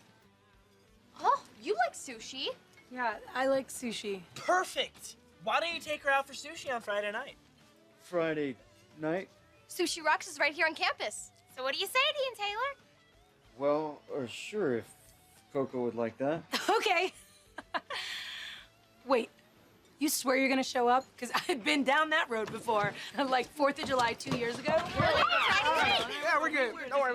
Yeah, so the gang set them up on a date at the sushi bar Chase and Katsu work at on campus. Before the date, Coco is arguing with Carl over the phone, saying that she's going on a date with someone. The date did not go well, as Coco kept talking about Carl the whole time, and she started sweating. Like, a lot. So much so that she had to change into Lola's clothes. Towards the end of the date, Carl walks in and asks for another chance, but Coco argues with him, saying that she's tired of getting dumped by him. While Coco and Carl are arguing, Dean Taylor tries to stop the fight and gets launched to the other side of the the room by Carl. Carl then tells Coco that he needs her, and I guess this convinced her to get back with him. Back at the lounge, Lola, Quinn, and Zoey are taking care of Dean Taylor after his altercation with Carl. And the episode ends with Carl carrying Coco back to her dorm, because apparently I guess she lives there at PCA. Episode 4 starts off with Zoey and Chase studying for their upcoming chemistry test, and both of them are struggling. This will be important later, as now Lola is startled by a rat she found hiding under her bed. Quinn then tells her that it's hers and that it escaped from its cage and is now determined to catch it. Typical Tom and Jerry stuff, just without Tom. The next scene shows us the chemistry teacher handing everyone back their tests. Chase got a D+, Logan doesn't even want anyone to look at his score, and Zoey got a C. Zoey then asks the chemistry teacher if there's any extra credit she could do in order to boost up her grade. The teacher declines and then offers to get her best student to tutor her. Zoey accepts, and the next day we see the chemistry teacher introduce Zoey to her tutor, and we find out it's Logan. At first Zoey is in disbelief, but after Logan tells her that his grandfather was a chemistry professor at Caltech and taught him chemistry over summer breaks, she adamantly asks for his help. However, Logan tells her that she should not tell anyone because he doesn't want to be made fun of for being a geek, and she agrees. We then see Logan tutoring Zoey in his dorm room because Chase and Michael are at basketball practice. However, we find out that Michael sprained his ankle because he tripped over a basketball on his way to the bathroom. It happens to the best of us. Back to Zoey and Logan's tutor session. Zoey is getting up from her seat and she trips over her table leg and bumps into Logan at the exact time Chase and Michael enter the room. You gotta love that cliche. Zoey then lies to Chase and Michael, saying that she was just telling him about a movie she just watched. The next scene shows us Chase gathering Michael, Lola, and Quinn to try to figure out why Zoey is secretly hanging out with Logan. Quinn suggests that they're both dating, and so does everyone else, and then goes back to trying to capture her pet rat. So later on, Chase asks Logan why Zoey is secretly spending time with him. Logan lies to Chase, saying that he and Zoey are dating. Chase doesn't believe it, then Logan tells him he'll prove it. We then see Quinn using homemade nerve gas to try to catch her rat, only for the nerve gas to be ineffective against the rat and knocks Quinn out in the process. The next day, Logan tells Chase to hide in the bushes and listen to the conversation he'll have with Zoey. When Zoey arrives, Logan begins to vaguely talk about the tutoring relationship with Zoey so much, to the point where Chase is now convinced that they're dating and proceeds to jump out of the bushes in a fit of rage, confusion, and disgust. The scene after shows us Quinn talking to Lola about how her rat has bested her and that there is nothing she could do. We then see Zoey ask if they want to talk, and when they enter the room, they see Quinn's rat on Zoey's pillow. Quinn feels hopeless as she thinks there's nothing she could do to capture it, and then Zoey just puts a hamper over it, thus concluding the B plot of this episode. Chase walks in the room and tells Zoey that he's sorry for acting the way he did, and tells her that it was hard to understand why she would want to date a guy like Logan. Zoey then quickly tells Lola, Chase, and Quinn that she is for sure not dating Logan, and tells them that he's just tutoring her. They all still laugh and tease her that she's getting tutored by Logan. They then hatch a plan to get back at him. So the next night, they wait for Logan to fall asleep and put Quinn's rat inside his pants. The episode ends with the gang sitting by the fountain in shock that Logan is good at chemistry, followed by Logan screaming in utter fear as he finds a rat in his pants. Episode 5 starts off with Zoey arguing that the snacks at the PCA vending machines should be healthier, and then we get introduced to Vince Blake, the greatest quarterback at PCA, and because of him, PCA is in the state finals championship. Zoey, Quinn, and Lola are clearly all attracted to him, and it seems like every girl at PCA is attracted to him, and Chase is jealous of him. He literally reminds me of the Matador from that One Penguin Zero video where he reacted to this cringy pickup artist show. Someone put some Sum 41 on that boombox. Yeah, bro.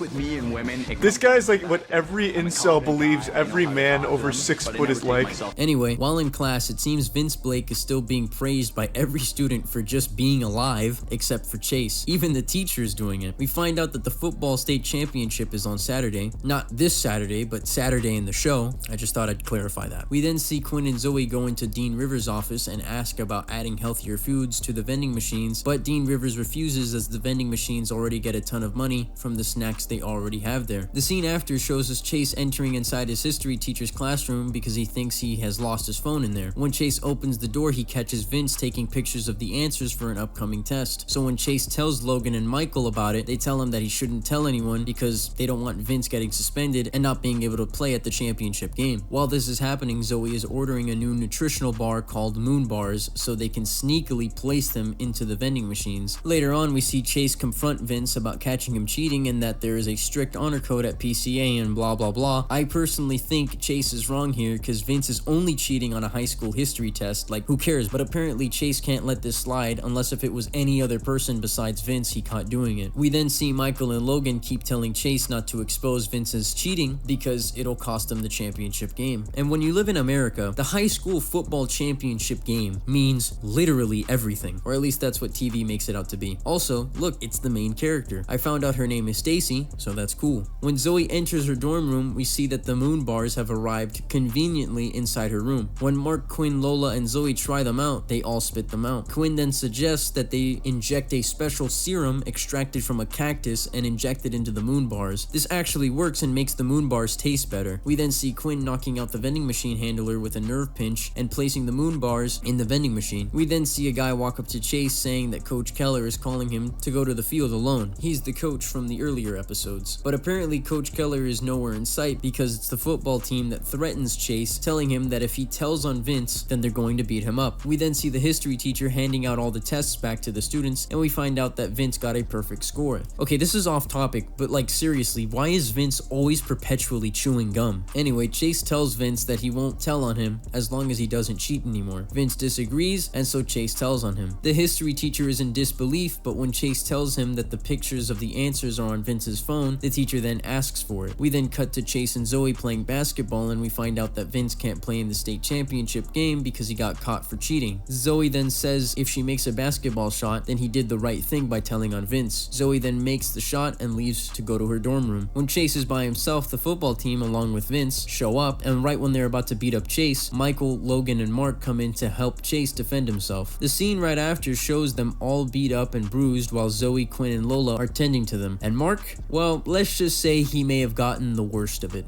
The episode ends with Zoey and Lola finding out that the cactus extract put into the moon bars are actually extremely addictive, and the only reason Quinn put it in the moon bars is because it's low calorie. When a huge group of students chase after Zoey, Lola, and Quinn because they have the last moon bar, Zoey gives it to Vince and the entire crowd just tramples over him to get it, and that's how the episode ends.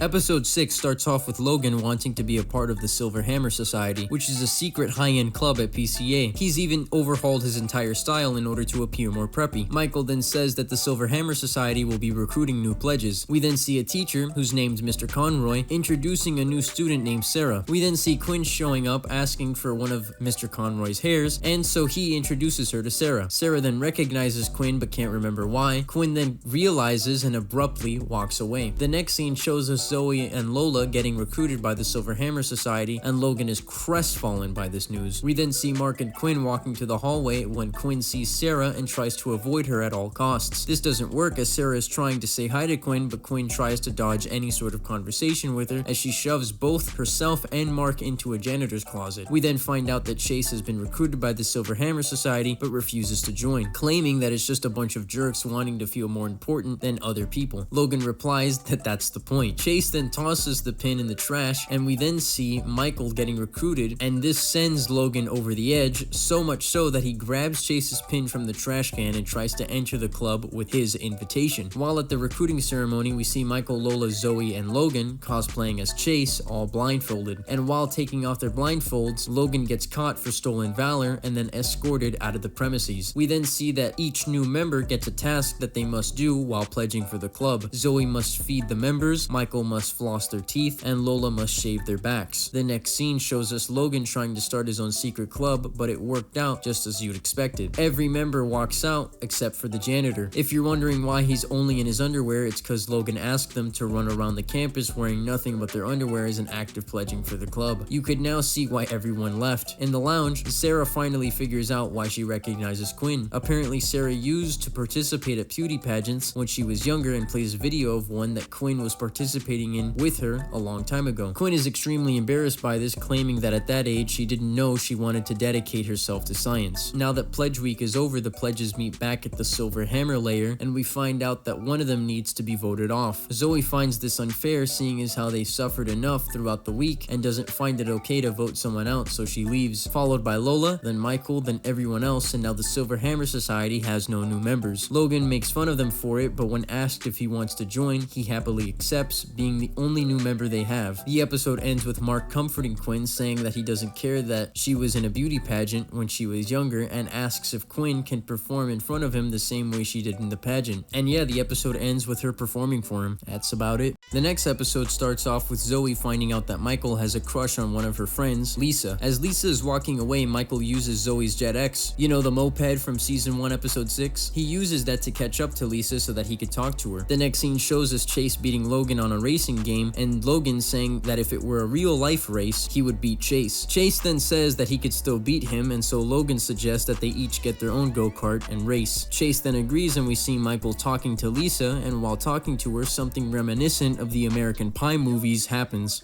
Michael gets his zipper stuck in the seat of the Jet X and can't remove it. Man, poor Michael. We then see Chase working on his go-kart while Logan just bought one, or should I say his dad bought him one. But anywho, we see the main character Stacy make an appearance as she is crushing on Logan. By the way, she's in crutches because earlier in the episode she tangled her leg in yoga class. We then see that Michael is going to be singing at a school talent night, but is nervous because Zoey tells him that Lisa is in the crowd. While on stage, Michael can barely sing, seeing Lisa in front of him, and gets so nervous that he pukes on her and other people sitting next to her because she was in the front row. We then see Michael get so embarrassed that he hides himself in his closet playing sad music on his flute. Zoey tries her best to cheer him up, but to no avail. She then goes to talk to Lisa, but we find out that she started dating a guy that she met the night Michael puked on her. In fact, they met because Michael puked on her.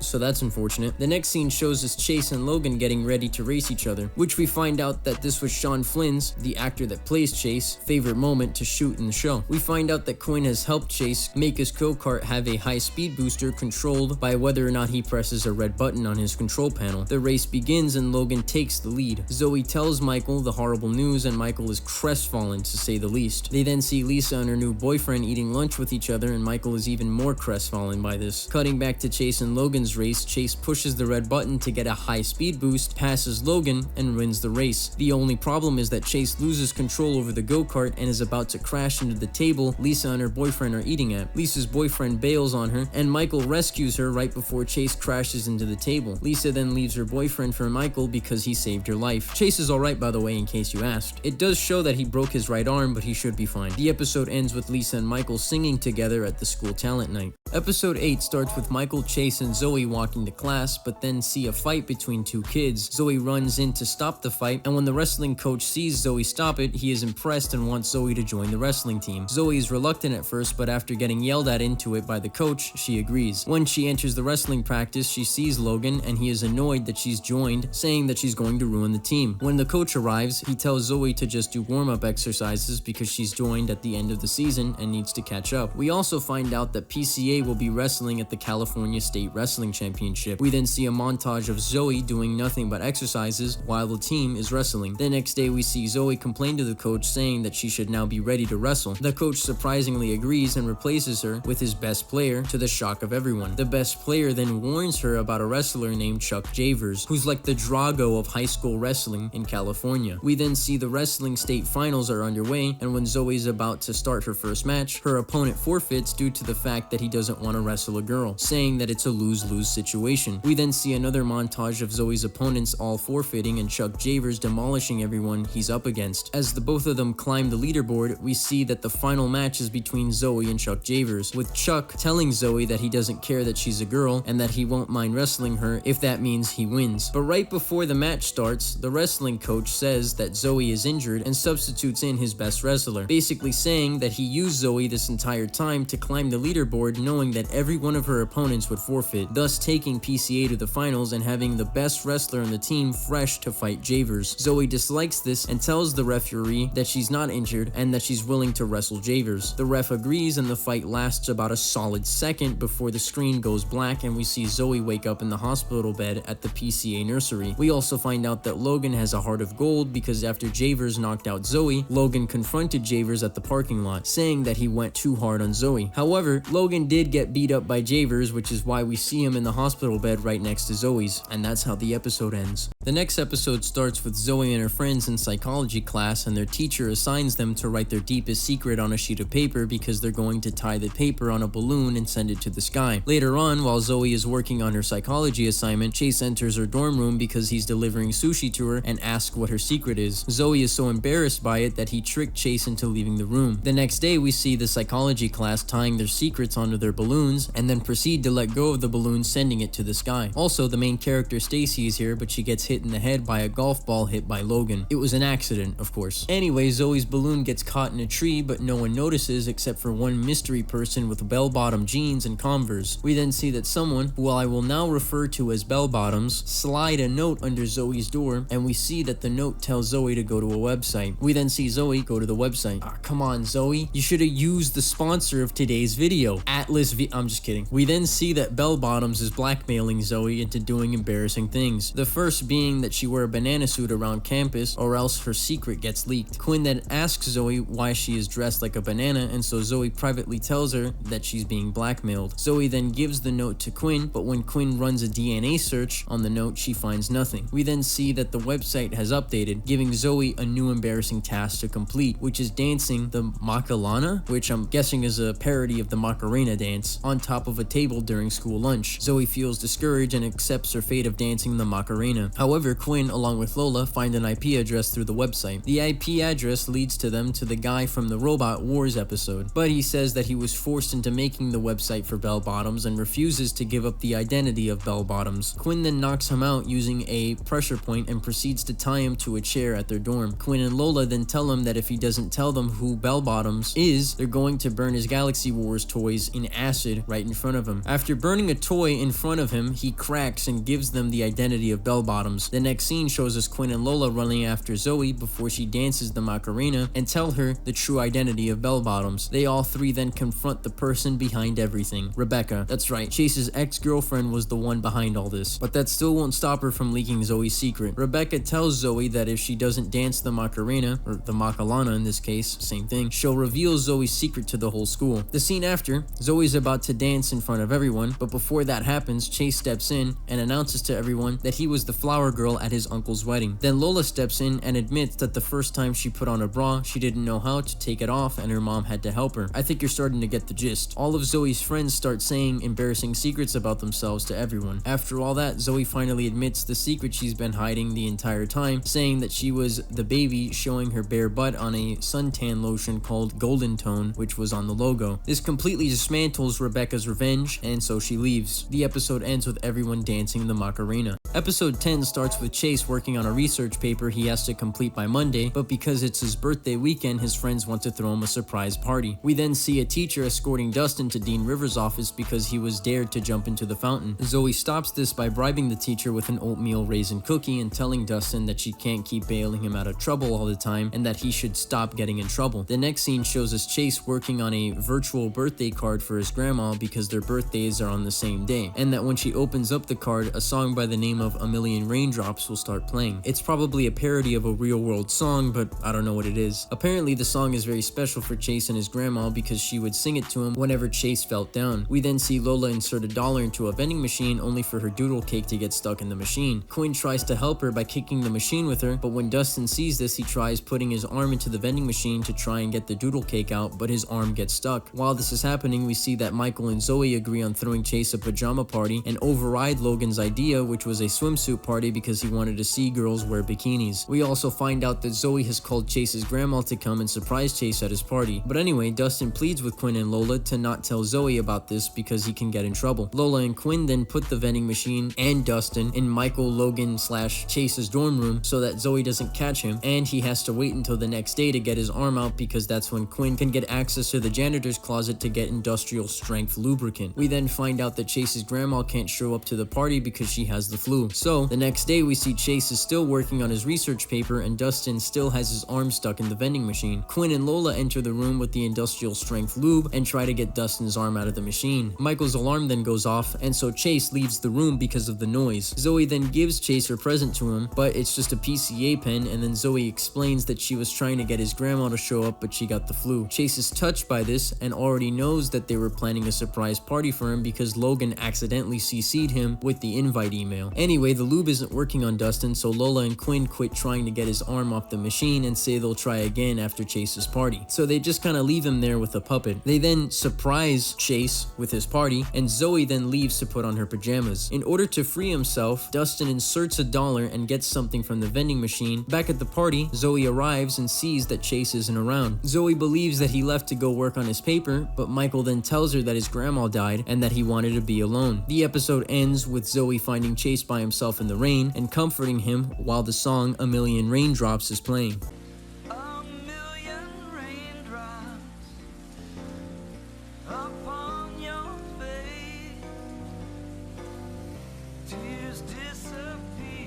The next episode starts with Lola scaring the campus by screaming because she's practicing for a play and asks Zoey what she thinks about it. She thinks it's pretty convincing, but a guy named Danny comes in with a hockey stick thinking that Lola was in danger. They tell him it was for a play and introduce themselves to him. Danny then asks Zoey out by asking her if she wants to go see a movie with him. The next scene shows us Quinn seeing Mark hug another girl. When Quinn asks who was she, Mark responds by saying that she's just his English partner. We then see Quinn working on a new germ to leak into Mark's English partner's dorm room, but the germ leaks into their dorm room, and when Quinn calls the biohazard unit, they tell her that they must stay in the room and quarantine themselves. Logan, Michael, and Chase then show up to hang out, and now they also have to stay in the room because they've been exposed to the germ unbeknownst to them. For the next few hours, they all stay in there while Quinn is keeping tabs on Mark because she's hired Dustin to follow him and his English partner around. But Lola reminds Zoey of her date with Danny, and so Zoey tells Dustin to stop following Mark and to tell Danny that she's in quarantine. Man, Zoey was facing problems 13 years ahead of her time. Also, Chase is really interested in finding out who this Danny guy is. Anyway, Quinn tells Dustin to interrupt Mark hanging out with his English partner and then tell Danny Zoey can't make it. So Dustin scares Mark while he's eating a sushi roll and then he starts choking on it. Don't worry though, Katsu saves him. Dustin then goes to the campus theater and finds a guy named Danny.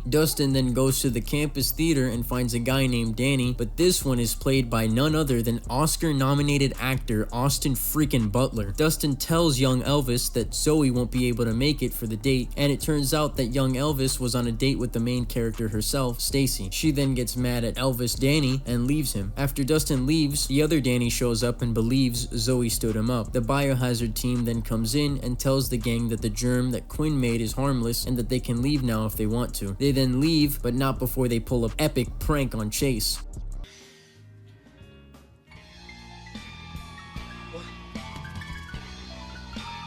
No! No! No! Lola! Mike! Oh.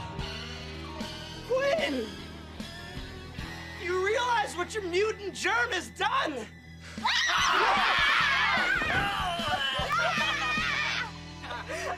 You people are disturbed. Pretty much.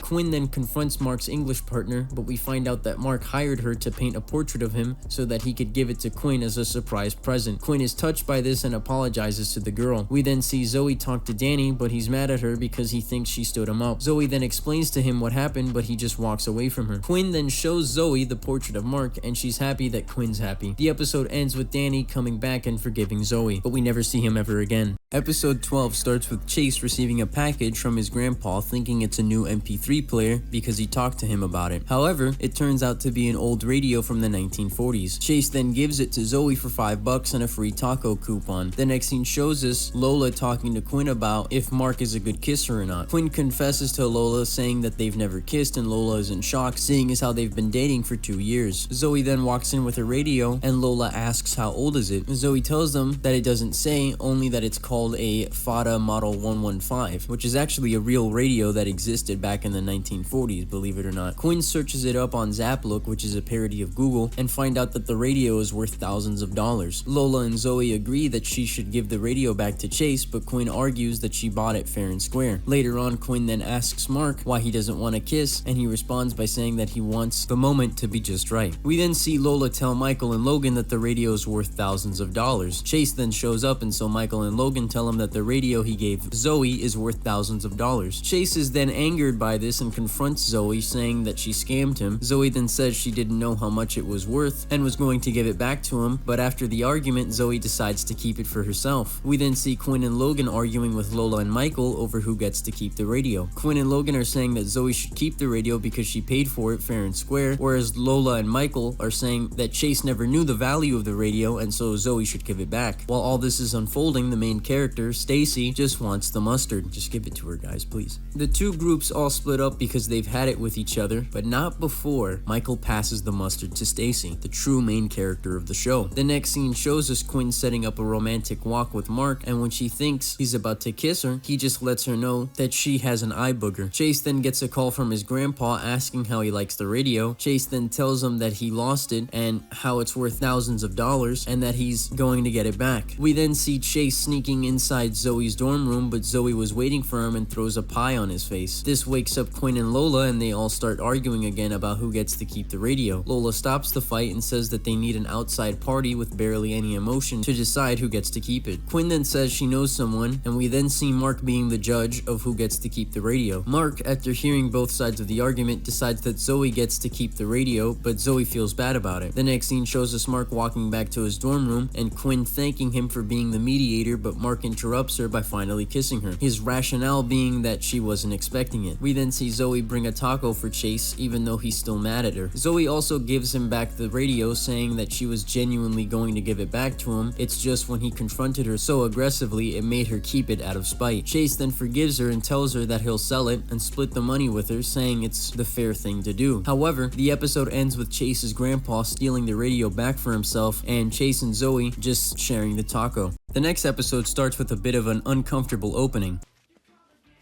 See? My right one's a size 5.5 and my left one's a size 6.5. Insane. We get it, Dan. You're in defeat. Bro's like the Quentin Tarantino of Nickelodeon, okay? Me when the edible kicks in. Me when the schizophrenia pills don't work. Anyway, we see Dean Rivers arrive and tell Zoey, Quinn, and Lola that a genius student by the name of Paige Howard is considering transferring to PCA and will be visiting it. So Dean Rivers asks Zoey if she could be Paige's host and show her around the school. Zoey agrees, and Dean Rivers also tells them that Paige will be installing a proton energy converter at the school, which is cool, I guess. We then see that Logan and Chase have been waiting for an hour for Michael to show up so that they can work on their psychology project that they have 4 days to finish. Michael then shows up, and when he gets a call from Lisa, his girlfriend, he basically dips. The next scene shows us Zoey introducing Paige, played by Miranda Cosgrove. Paige sits in for the duration of class, and when Quinn is asked to explain a scientific topic, Paige corrects her on that topic. This leaves Quinn feeling annoyed. We then see Michael get approached by the main character, Stacy, who tells him that she admires his fishing abilities. Michael is confused by this because he's never been fishing in his entire life. Stacy then shows him a picture of him holding a fish, the go-to guy picture for Tinder. But yeah, this really confuses Michael. The next scene shows us that Quinn is working on an anti-gravity chamber, but is failing to create one. That is until Paige shows up and fixes it for her. This leaves Quinn feeling rather useless, so much so that she starts having this weird fever dream where Albert Einstein ignores her in favor for Paige. The next day, we see Michael is woken up wearing a tuxedo and clearly befuddled by it. The next scene shows us Zoey and Lola seeing Quinn throwing away all her gear into a dumpster, and when asked about it, she tells them that she's giving up science because she thinks Paige is better than her. And my dear viewer, the next scene is really weird. We see Michael being confronted by a 5'11" man in a wedding dress playing the banjo. A kid walks by, and when Michael asks him if what he's seeing is correct, he turns his back and sees nothing is there. When the kid leaves, the man returns, now wearing a suit, while dancing to disco while walking his fish. Michael then reacts to this in the calmest way possible, which is by running away. The next day, we see Paige is installing her new proton energy converter into PCA, and we see an unkept Quinn. But before the ending, we see Michael finding the picture of himself himself holding the fish, but now the 5'11" man is standing next to him. Michael then starts believing he's going crazy and tells Chase and Logan about it. We then find out that that was all part of their project. Chase reveals that their psychology project was about trying to make Michael think he's crazy. Turns out the 5'11" man is Coco's cousin, and they paid him $50 to mess with Michael. We then see Paige's energy converter start malfunctioning, and the students at PCA start evacuating. Paige asks for Quinn's help, but she declines. Zoey then tries her best to help Paige out, but when Quinn arrives and saves the day by using Zoey's key to, I don't know, basically fixing it, the episode ends with Quinn being talked about on the news and the gang finding out that she turned down an early admission to the California Institute of Technology because she wanted to be with her friends. A very wholesome Keanu Chungus moment right there. Episode 14 starts with Zoey asking Logan and Michael if they're willing to be her partner for a PCA dance contest she's signed up for. However, we see that she avoids asking Chase because she tells him that he can't dance. Chase does want to be her dance partner, but even he knows he can't dance. We then see Michael, Quinn, and Logan waiting in line to get some coffee, but get annoyed when someone cuts the line. We find out that the person who cut the line is customer of the week, and when you're customer of the week, you get free coffee and get to skip the line according to the barista. And the only way you can become customer of the week is just if he feels like picking you. Quinn, Michael, and Logan now want to be the next customer of the week, so the B plot is just Michael and Logan competing for it. The next scene shows us Lola telling Zoey that she knows a guy named Gene who knows how to dance and can be Zoey's partner. They then call Gene and he accepts the offer. We then see Michael pay a guy to start a fight with the barista so that he can stop it. Now, the plan worked in theory. However, the barista seems to not even care that Michael stopped the fight. The next scene shows us Gene and Zoey setting up plans for when they're going to rehearse, and then he leaves with his scooter because I guess he didn't own a pair of Heelys. We then get introduced to a C plot, which is crazy. Lola has a crush on this British guy and she wants to be with him by faking a bad British accent so that she can ask him to help her make it better for her acting performances. British guy agrees to help her out. The next scene shows us Logan ordering 32 coffees from the barista to give him as much money as humanly possible so that he could become the next customer of the week. While carrying his 32 coffees, a janitor driving a golf cart swerves out of the direction of Logan but hits Gene while he's riding his scooter. Should've went with the Heelys, bro. I'm just saying. Anyway, this leaves Gene in a state of near paralysis and is hospitalized in the nurse's office. Zoey now doesn't have a partner, and when Chase finds out about it, when Logan and Michael tell him, he asks them to help him learn how to dance so that he could be Zoey's dance partner. They agree to do it, but they tell him that he only has 24 hours until the dance competition starts. So Chase starts his Sigma male grind set, and we see a montage of Michael and Logan teaching Chase how to dance. While this is happening, we see Lola is being taught how to speak with a British accent by a guy who looks definitely familiar, or at least looks like someone I can't quite put my finger on. But anyway, she's pretending to have a terrible British accent to, I guess seduce him. But getting back to Chase, we see that he's actually improving at dancing and is now ready to be Zoey's dance partner. Michael and Logan are about to go to sleep, but Chase decides he wants to keep practicing the dance routine. The next day, we see the main character Stacy fail an audition, even though she's already the main character. Lola then auditions with an okay British accent and even references that popular game from 2020. Among Us. Oh my gosh, guys, he said Among Us. Now the British guy hears this and is rather angered by the fact that he got lied to. Lola apologizes and he forgives her, and we never see him ever again in the entirety of the show. The next scene shows us that Quinn got selected to be customer of the week because the barista literally admits that he only picks girls he finds attractive and that'll make out with him for coffee. Quinn rejects his creepy offer and he then selects another girl. Yeah, so they leave. We then see Zoey tell Quinn, Logan, and Michael that she didn't compete at the dance contest because she had no partner. Logan and Michael are confused by this because they would have thought that Chase has already asked her. The next scene shows us that Chase had been sleeping throughout the entire day, and while although Chase learning how to dance may have been for nothing, it really touched Zoey that he did all that just so that she would have a dance partner. The episode ends with the both of them dancing. The next episode starts with Zoey telling Michael and Chase that she printed out her permission slip so that she can go see her favorite author, J.T. Hawthorne, which is clearly just supposed to be J.K. Rowling, at a nearby bookstore. The only problem is that Zoey needs someone to drive her to said bookstore. Her friends then recommend Coco in the nicest way they could. So, you just gotta find an adult here at PCA who's got a car but no social life.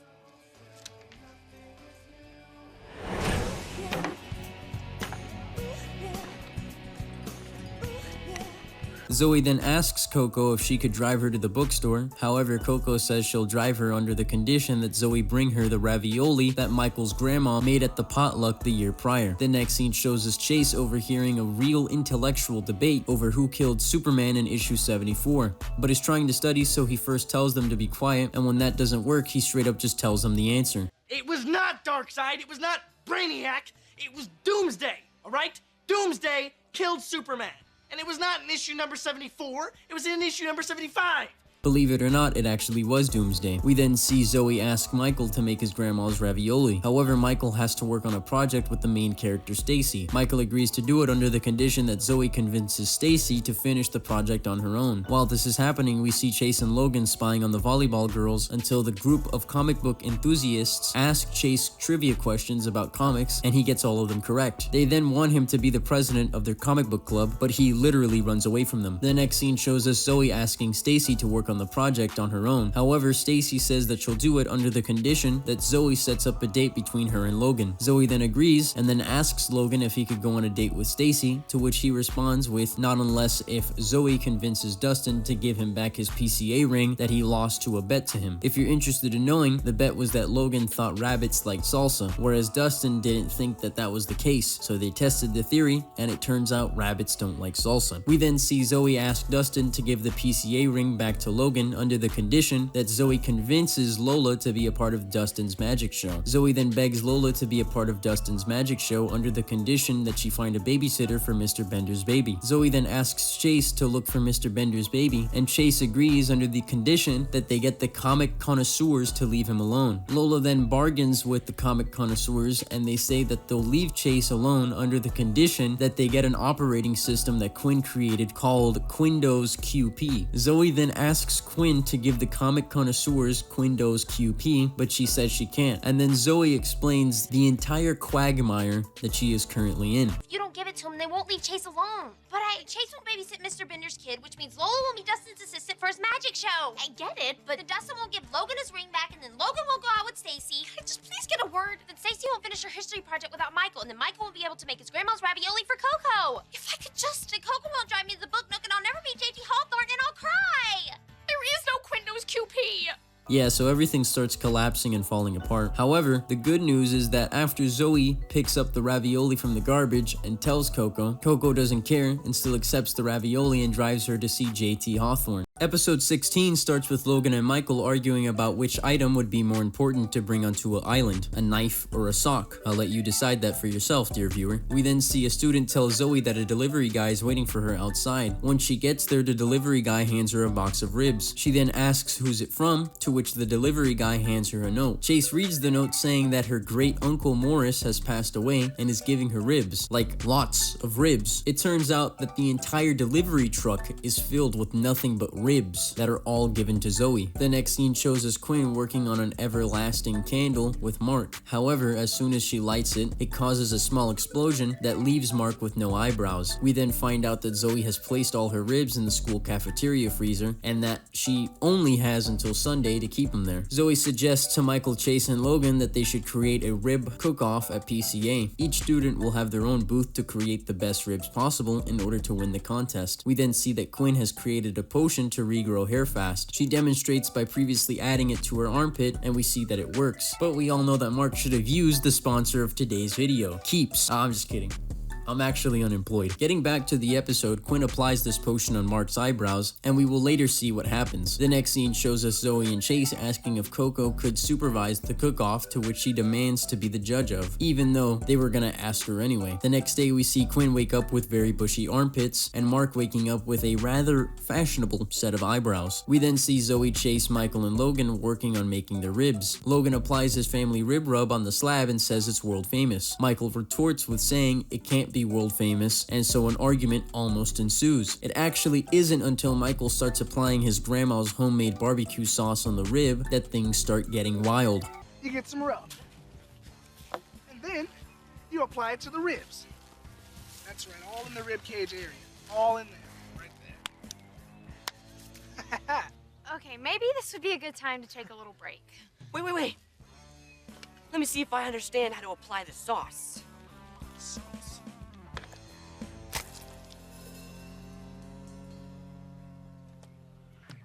that how your grandma does it?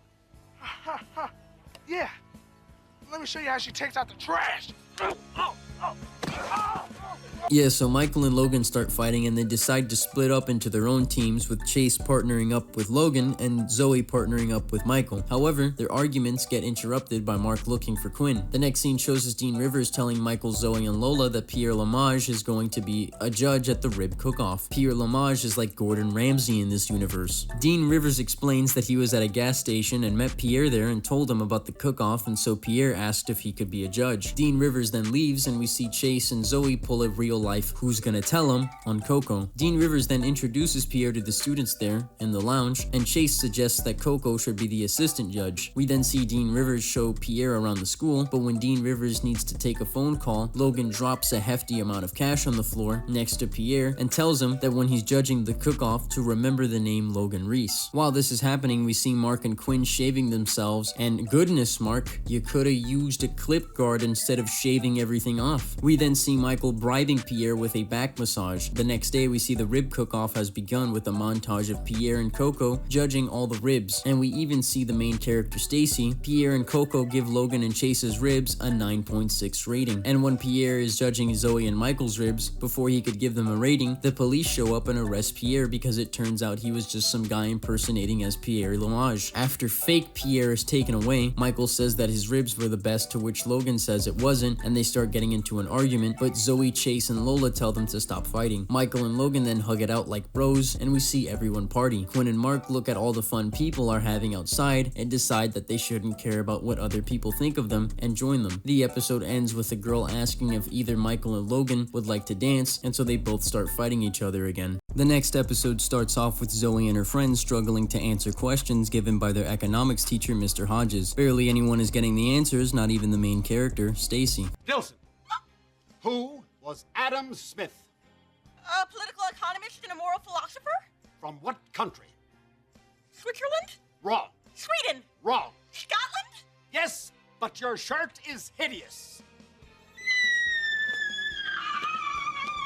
So what do you do when your students are barely grasping the concepts of your teachings? You give them an exam that's extremely difficult, obviously. Then, while Zoey and her friends are having lunch, they talk about how the exam is so difficult that some kid 50 years ago named Charles Galloway lost his mind while taking the test and fled into the wilderness to a place called Redstone Gulch. But they never found Charles. We then get introduced to a mini B plot here. Quinn gets a call from Lola saying that Lola placed a bowl of apples in the boys' lounge to see who's the best kisser, because I guess the way how you eat an apple correlates to how good you are at kissing. While Lola and Quinn are stalking guys eating apples, Quinn tells Lola that it would be cool if they could prove the legend of Charles Galloway as being real, but they would have to go to Redstone Gulch to prove it. A guy overhears this and says that he could help them get there, and they agree. But wait, they don't even know his name. Yes, please take us there. Can we at least ask the boy his name? I'm Leif. Okay, then everything is fine. Once everyone meets up, we see a funny exchange between Chase and Leif, who slanders the YouTuber Loaf. Then shouldn't he be Loaf? Well, yeah, but Loaf would sound dumb. We then see Quinn explode a cactus because she wanted to prove to Michael she can defend him against snakes. After 3 hours of hiking, the group is officially lost. Leif then chases ducks because he thinks the ducks will lead him back to PCA, and Lola chases after him. We then find out that Leif has never hiked before in his life and just wanted to hang out with Lola. And while they're finding their way back, Lola references a very well-known Nickelodeon show. And 5 other people lost in the wilderness just because you wanted to hang out with me. You think I'm silly?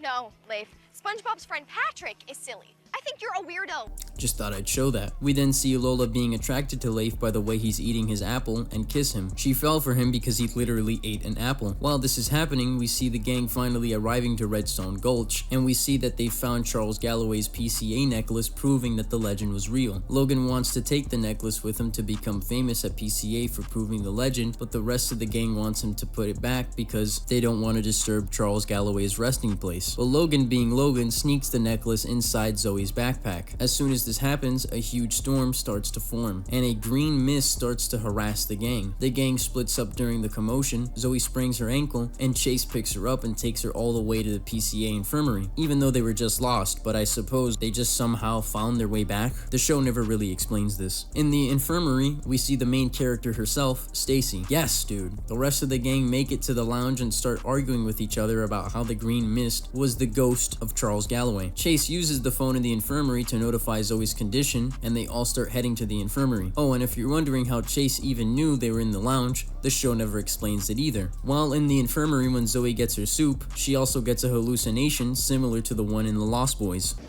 You're eating maggots, how do they taste?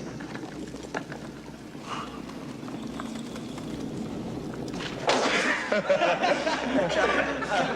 him alone. Pretty sad.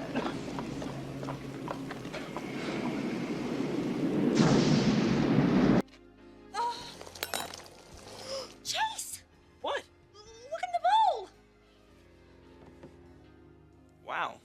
You really must hate chicken noodle soup. Chicken noodle. She then starts hallucinating the ghost of Charles Galloway in very mysterious places. All of a sudden, the windows bust open and the green mist starts harassing Zoey once more. When the gang makes it outside of the infirmary, they see the green mist, and so the only one that goes in there to help Stacy, Chase, and Zoey is Michael. So Stacy just dips. Michael and Chase help Zoey out of the building because during the commotion a bucket got lodged onto Zoey's head, so they used a gurney. When they make it outside, Zoey starts rolling down. The gurney hits the main character, and we hear her say a deep quote used as a punchline. My life is an endless vortex of pain.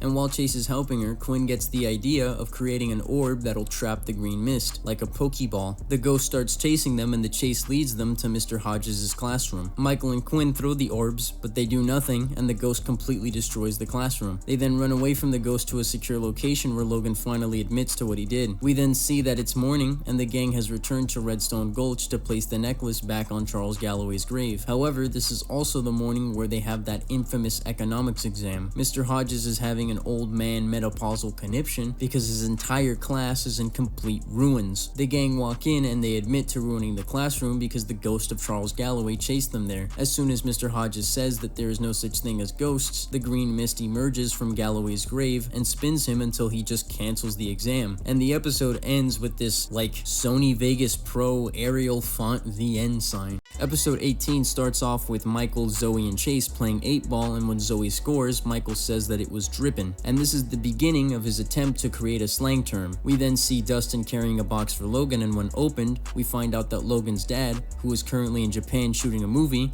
gives Logan a new phone that is illegal in the United States, called the J phone. We also see that he was given a Japanese horror movie. It's also important to mention that Dustin tries to hang out with his sister Zoey, but she refuses, saying that she has a pedicure to attend to. Michael, Logan, and Chase plan on watching the movie, but when Dustin asks to join, Zoey instantly says no. As soon as Michael, Chase, and Logan start watching the movie, Dustin joins, but when the movie finishes, let's just say Dustin was a bit perturbed. We then see Dustin jump scare Zoey, Lola, and Quinn, and basically ask Zoey if he could spend the night. The next scene shows us the fire alarm going off in the boys' dorm. Dean Rivers then tells the boys that if one of them pulls the fire alarm again, then the whole boys' dorm will be getting Saturday detention. The thing is, no one knows who pulled the alarm, so now everyone is hating on this mysterious alarm puller. We also see Michael using his drippin' term. This will be important later on. The next morning we see Dustin still wanting to sleep over his sister's dorm room because of his fear, but the girls say no in the nicest way possible. Okay.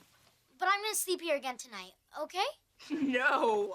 Absolutely not. Not happening. We then see Zoey, Lola, and Quinn slap Logan, Michael, and Chase's heads for allowing Dustin to watch the scary movie with them, and we also find out that Dustin is in Dean Rivers' office. Once Zoey arrives to Dean Rivers' office, we find out that he wants to leave PCA because he doesn't want to sleep in his dorm room because he'll still get scared from the movie, and doesn't believe his roommate can defend him while he slumbers. Zoey reluctantly agrees to allow Dustin to sleep in her dorm room until he's not scared anymore. Later on that night, the fire alarm goes off again in the boys' dorm, and now Dean Rivers gives every boy their detention. The boys then devise a plan on finding out who this person is and decide to stake out the fire alarm. The next scene shows us Quinn attaching a contraption on Dustin to try and cure him of his fear. But when Zoey, Quinn, and Lola see the results of Dustin's brain scan, they see that he was never afraid in the first place. Later on that night, the fire alarm goes off again in the boys' dorm. When Chase and Logan ask Michael, who was watching the fire alarm, who pulled said fire alarm, he replies with no one. But once Logan starts talking about his J phone, speakerphone, a fireman overhears it and confiscates it because they have a tendency of emitting a signal that can set off a fire alarm, which is why they're illegal in the United States. Needless to say, the boys are not very happy about this, and they all start chasing Logan, prepared to do unspeakable things to him. We then see Zoey, Lola, and Quinn trying to manipulate Dustin into confessing why he wants to keep staying overnight in his sister's room by telling some story about a girl who lied about her birthday for attention. When Lola and Quinn leave the room to go brush their teeth, they actually just stand outside and listen to the conversation between Zoey and Dustin. Dustin admits that the reason why he's been wanting to stay overnight is not because he is scared, but because he just wanted to spend time with his sister. So a pretty wholesome moment ruined by this very weird comment by Lola. You can stay here.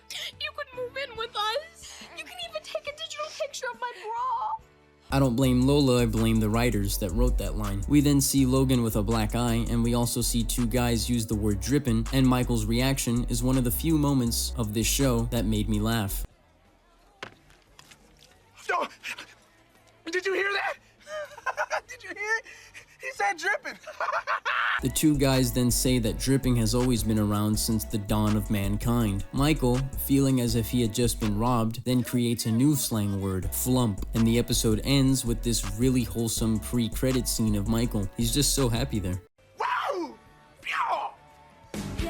The next episode starts off with Lola and Quinn helping Zoey get ready for her date with Dean Rivers' son. As they're walking, they see a raffle that they all join, and the person that wins the raffle gets to go to a premiere for a movie in Hollywood. The next scene shows us Logan dancing in front of a camera, and when Chase walks in on him, he explains he's doing this so that he could send out the DVDs to the girls around campus so that they could dance with him virtually. Michael then walks in and tells Chase that they got an email from the website they host their weekly show on called Toon Juice, clearly referencing their show from season 2 episode 6. The email reads that because their show is doing so well, Joe at toonjuice.com wants them to produce 26 more episodes by the end of the month. Once Lola, Zoey, and Quinn arrive to meet the son of Dean Rivers, who's named Lance, Quinn starts spraying Zoey with perfume. Zoey then knocks the perfume out of Quinn's hand, and when Quinn is about to pick it up, she springs her back. Lance then shows up and asks why Quinn is shaped like a right angle, and then she talks about how her mattress is worn out and needs a new one. Later that night, Chase and Michael are brainstorming ideas but aren't satisfied with them until Logan just gives them one about how they should make a cartoon with them as bowling pins and a bowling ball is about to hit them. They both think it's the greatest idea since sliced bread and go with it. We then see that Lance got a new mattress for Quinn, and when Lola asks for a new refrigerator, Lance, the wizard himself, spawns one in. The next scene shows us the bowling pin skit Michael and Chase created when a Toon Juice rep tells them that it's now the 3rd most watched video on the website and that they're also getting sued by Friday Night Live. She then hands them the summons while they're eating lunch in high school, by the way. Like, how did she even enter the campus? I also love the way that she just says later, you know? Like, it's perfect. Yep,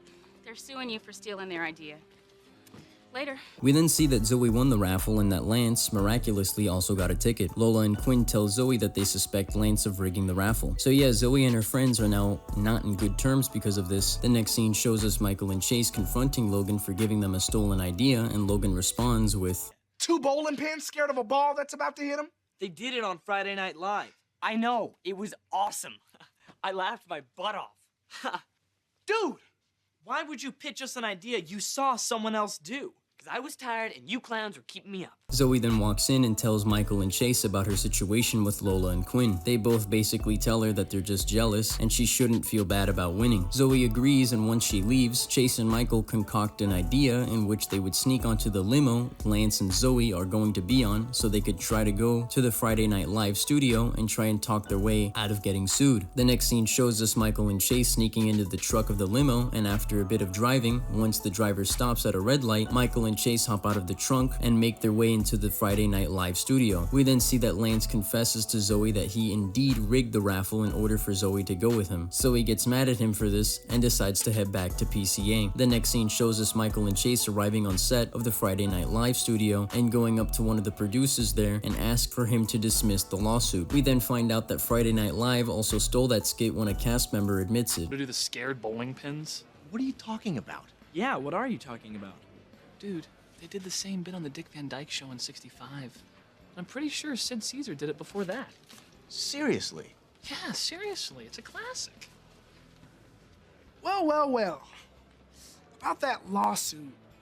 All right. Forget the lawsuit. And there you go, it was that easy. That's how you dodge a lawsuit. The next scene shows us Zoey apologizing to Quinn and Lola for not trusting them, and they forgive her. Zoey then finds a DVD which contains Logan dancing. When Zoey tells her friends who would want to dance with Logan, we see the main character Stacy absolutely enjoying the Logan dancing video, and that's how the episode ends. Episode 20, yes, 20, Jesus, this season's long, starts off with Chase and Michael turning on the lounge TV and showing everyone that Blix is going to have an event at PCA where they'll have a Blix fan that everyone can put their hand on, and the person who keeps their hand on the van the longest wins a private jet ride to anywhere in the world. Hands on a Blix fan is a Mr. Beast video before Mr. Beast videos, a predecessor if you will. The next scene shows us a wrongly placed chessboard. I hate to be that guy, but the white queen is standing on a dark square when it's supposed to be standing on a white one. It also shows us Quinn and Mark making out. Mark then says that he could tell she ate tuna fish salad for lunch based on her breath. Quinn gets insecure by this and now goes to make herself a breath freshener. We then see everyone putting their hands on the van, and when Logan shows up, he uses a loophole to get a chair by faking a leg injury. The announcer lets them know that after 6 hours, they'll have a 20-minute break. Within the first 5 seconds, Lola gets out by waving to Brad. Dang it, Brad, you ruined it. The next scene shows us Lola walking in on Quinn creating a breath freshener that gives her a side effect in which she can't stop laughing. Back at the van, we see Logan screaming in a kid's ear to scare him from taking his hand off the van, and we also see Michael and Lisa start an argument when Lisa says her aunt gave her a necklace she thought looked hideous, and Michael mistakes her for wearing the necklace. So yeah, they break up over that. We then see that the 6-hour mark has arrived and now everyone gets a 20-minute break. And when Zoey goes to use the porta potty, Logan locks her in. After some time has passed, Chase then finds her and breaks open the lock, and they both get their hands back on the van with only a few seconds remaining. In the next scene, we see Lisa flirting with some other guy there, and Michael attempting to flirt with the main character Stacy. This doesn't go very well because as soon as the guy starts flirting back with Lisa, Michael intervenes and says that he loves Lisa. A fight ensues between them with the guy getting his hand off the van and getting disqualified. Michael and Lisa then make up and hug each other, getting both of them disqualified. Logan then tells Stacy that if she takes her hand off the van, then she can be his girlfriend for a week. She then proceeds to do exactly just that. The next scene shows us Lola taking Quinn to Mark's dorm room and then proceeds to kiss Mark in front of Quinn to cure her endless laughter. This works because Quinn gets so angry that she starts attacking Lola there on the spot.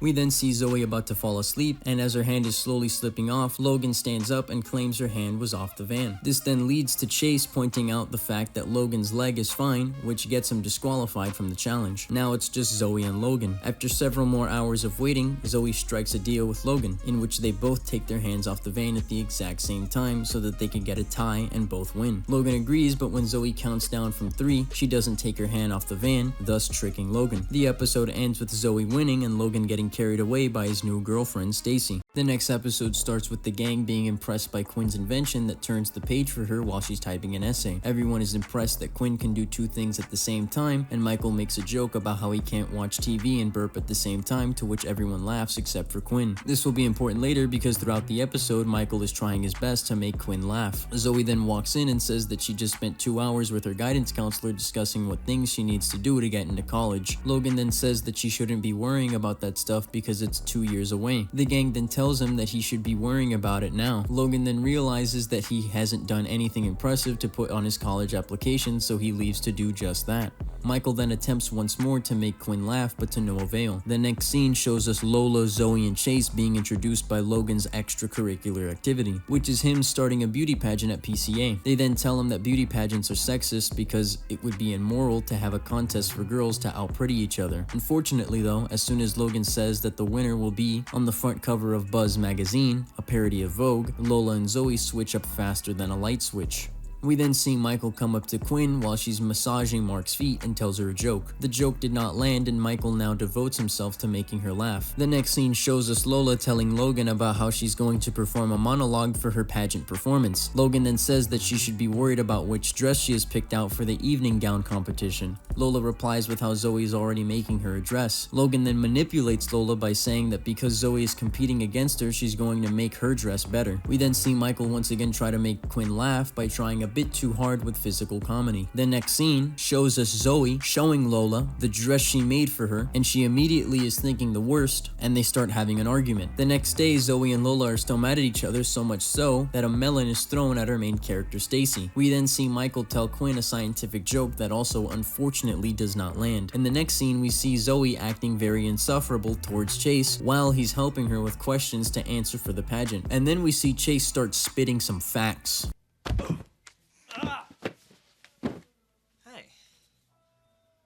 You dented my fro. You're not taking this seriously. Well, you got that one right. This is important to me. I want to be on the cover of Buzz. No, you don't. You're just obsessed with beating Lola because you guys are in a fight. Okay, I do not need a therapist, so if you're not gonna help me... Maybe you do need a therapist, because you're not even acting like you. Oh, I'm not? You're the one who said contests like this bring out the worst in people. Well, guess what? It's bringing out the worst in you. That's so not true. It's like you to run around freaking out, dying for Logan to pick you as the prettiest girl at PCA. Now during the pageant, Logan rejects the main character's dress. Unforgivable. While walking towards the stage, Lola's dress gets caught in the mud nearby and accuses Zoey for placing it on her. Lola then throws mud at her, and then Zoey throws mud back at her, and we then see them fighting in the mud. Chase then stops the fight, and we see both of them just make up right there on the spot and apologize to each other. They then drag Logan into the mud with them, and then Michael comments to Quinn how girls fight dirty. This makes Quinn laugh. Yeah, so she just laughed so he would stop trying to make her laugh, and that's how the episode ends. It ends on a lie. Episode 22 starts with a very uncomfortable opening. Watch. Zoey, yell crash. Crash. All right. That's great. Very nice. Yeah, this is one of those clips used by Sloan in his video of Zoey 101. Highly recommend you watch it. The next scene shows us that Logan just bought a brand new and also very expensive car using his dad's credit card. Logan doesn't even have a driver's license, but still bought the car because it's a limited edition and so that he can make out with girls in it. Pretty crazy to think that Quinn is the one that will inevitably marry him. We then see Michael join Mark watching Houdini escape from being tied up on the lounge TV. Mark says that it's fake, and Michael argues that it isn't, and that all you would need is the right set of skills. Mark then proposes that he tie Michael up and see if he could escape, and Michael agrees so that he could prove him wrong. The next scene shows us Logan's dad, Mr. Reese, like the guy from The Dark Knight. So Mr. Reese gets rather angry with Logan for buying a $327,000 car and cuts him off from receiving any sort of financial help and takes back the car. Obviously, plus other things. We then see Mark tying up Michael, and as soon as Michael is about to start the timer, Michael is already broken free. The next few scenes show us Logan's life slowly start crumbling. He can't hire the lunch lady to do his hair every morning. He doesn't know how to wash his clothes. And while all this is happening, Quinn has helped Mark tie Michael up and see if he can still escape. Lola, Chase, and Zoey start feeling bad for Logan after seeing people throw tomatoes at him for $1, so they decide to help him. The next scene shows us Michael breaking the chair and freeing himself from the ropes. Quinn accuses him of cheating, but Michael argues that he is indeed out of the ropes and challenges her to tie him up again, and she agrees. We then see a montage of Zoey, Lola, and Chase trying to help Logan, but him failing to do the task, so they just decide to do it for him. The next scene shows us Quinn receiving help from Brandon Rogers to tie Michael up. Seriously, this guy reminds me of Elmer. We then see Lola, Zoey, and Quinn each doing Logan's chores until Zoey finds Logan's wallet and Chase finds over $200 in it and his dad's credit card. So Elmer ties Michael up with some Boy Scout knot and they walk away. We then see the main character Stacy sing Michael a song while he's tied up. The next scene shows us Chase, Zoey, and Lola going through Logan's email, and they find out that Logan has been receiving his dad's money for the past week without either of them knowing. They then plot revenge against Logan, so what they do is get help from Firewire, which is his nickname, and we've seen him in earlier episodes such as Season 2 Episode 8, Season 3 Episode 9, and Season 3 Episode 15. They stage an auction where Chase is trying to buy a particular coin from Firewire that's supposedly worth $150,000. But Firewire needs money immediately because his parents need the money, so he's willing to give it to Chase for $80,000. Logan overhears this and finds out how much the coin is worth and offers $100,000 for the coin, and so Firewire accepts it. Mr. Reese sees that Logan has spent $100,000 and is a bit flustered to say the least, but Logan reassures him that the coin is worth more than that. Chauncey, the butler, then says that he knows quite a lot about coins, so they drive over to PCA to meet Logan in to see the coin. Once they get there, Logan shows Chauncey the coin, and Chauncey determines that it's worth 50 to 75 cents. Yeah, so it's pretty easy to predict what happens next. So Firewire gets his coin collection back, and Lola, Zoey, and Chase return the money back to Mr. Reese, $10,000 shy though. While this is happening, we see Michael is still tied up and now wants to be set free. Elmer shows up and is about to untie him, but decides not to. The episode has a pretty sad ending, not gonna lie. Michael is just sort of trapped there with no help whatsoever.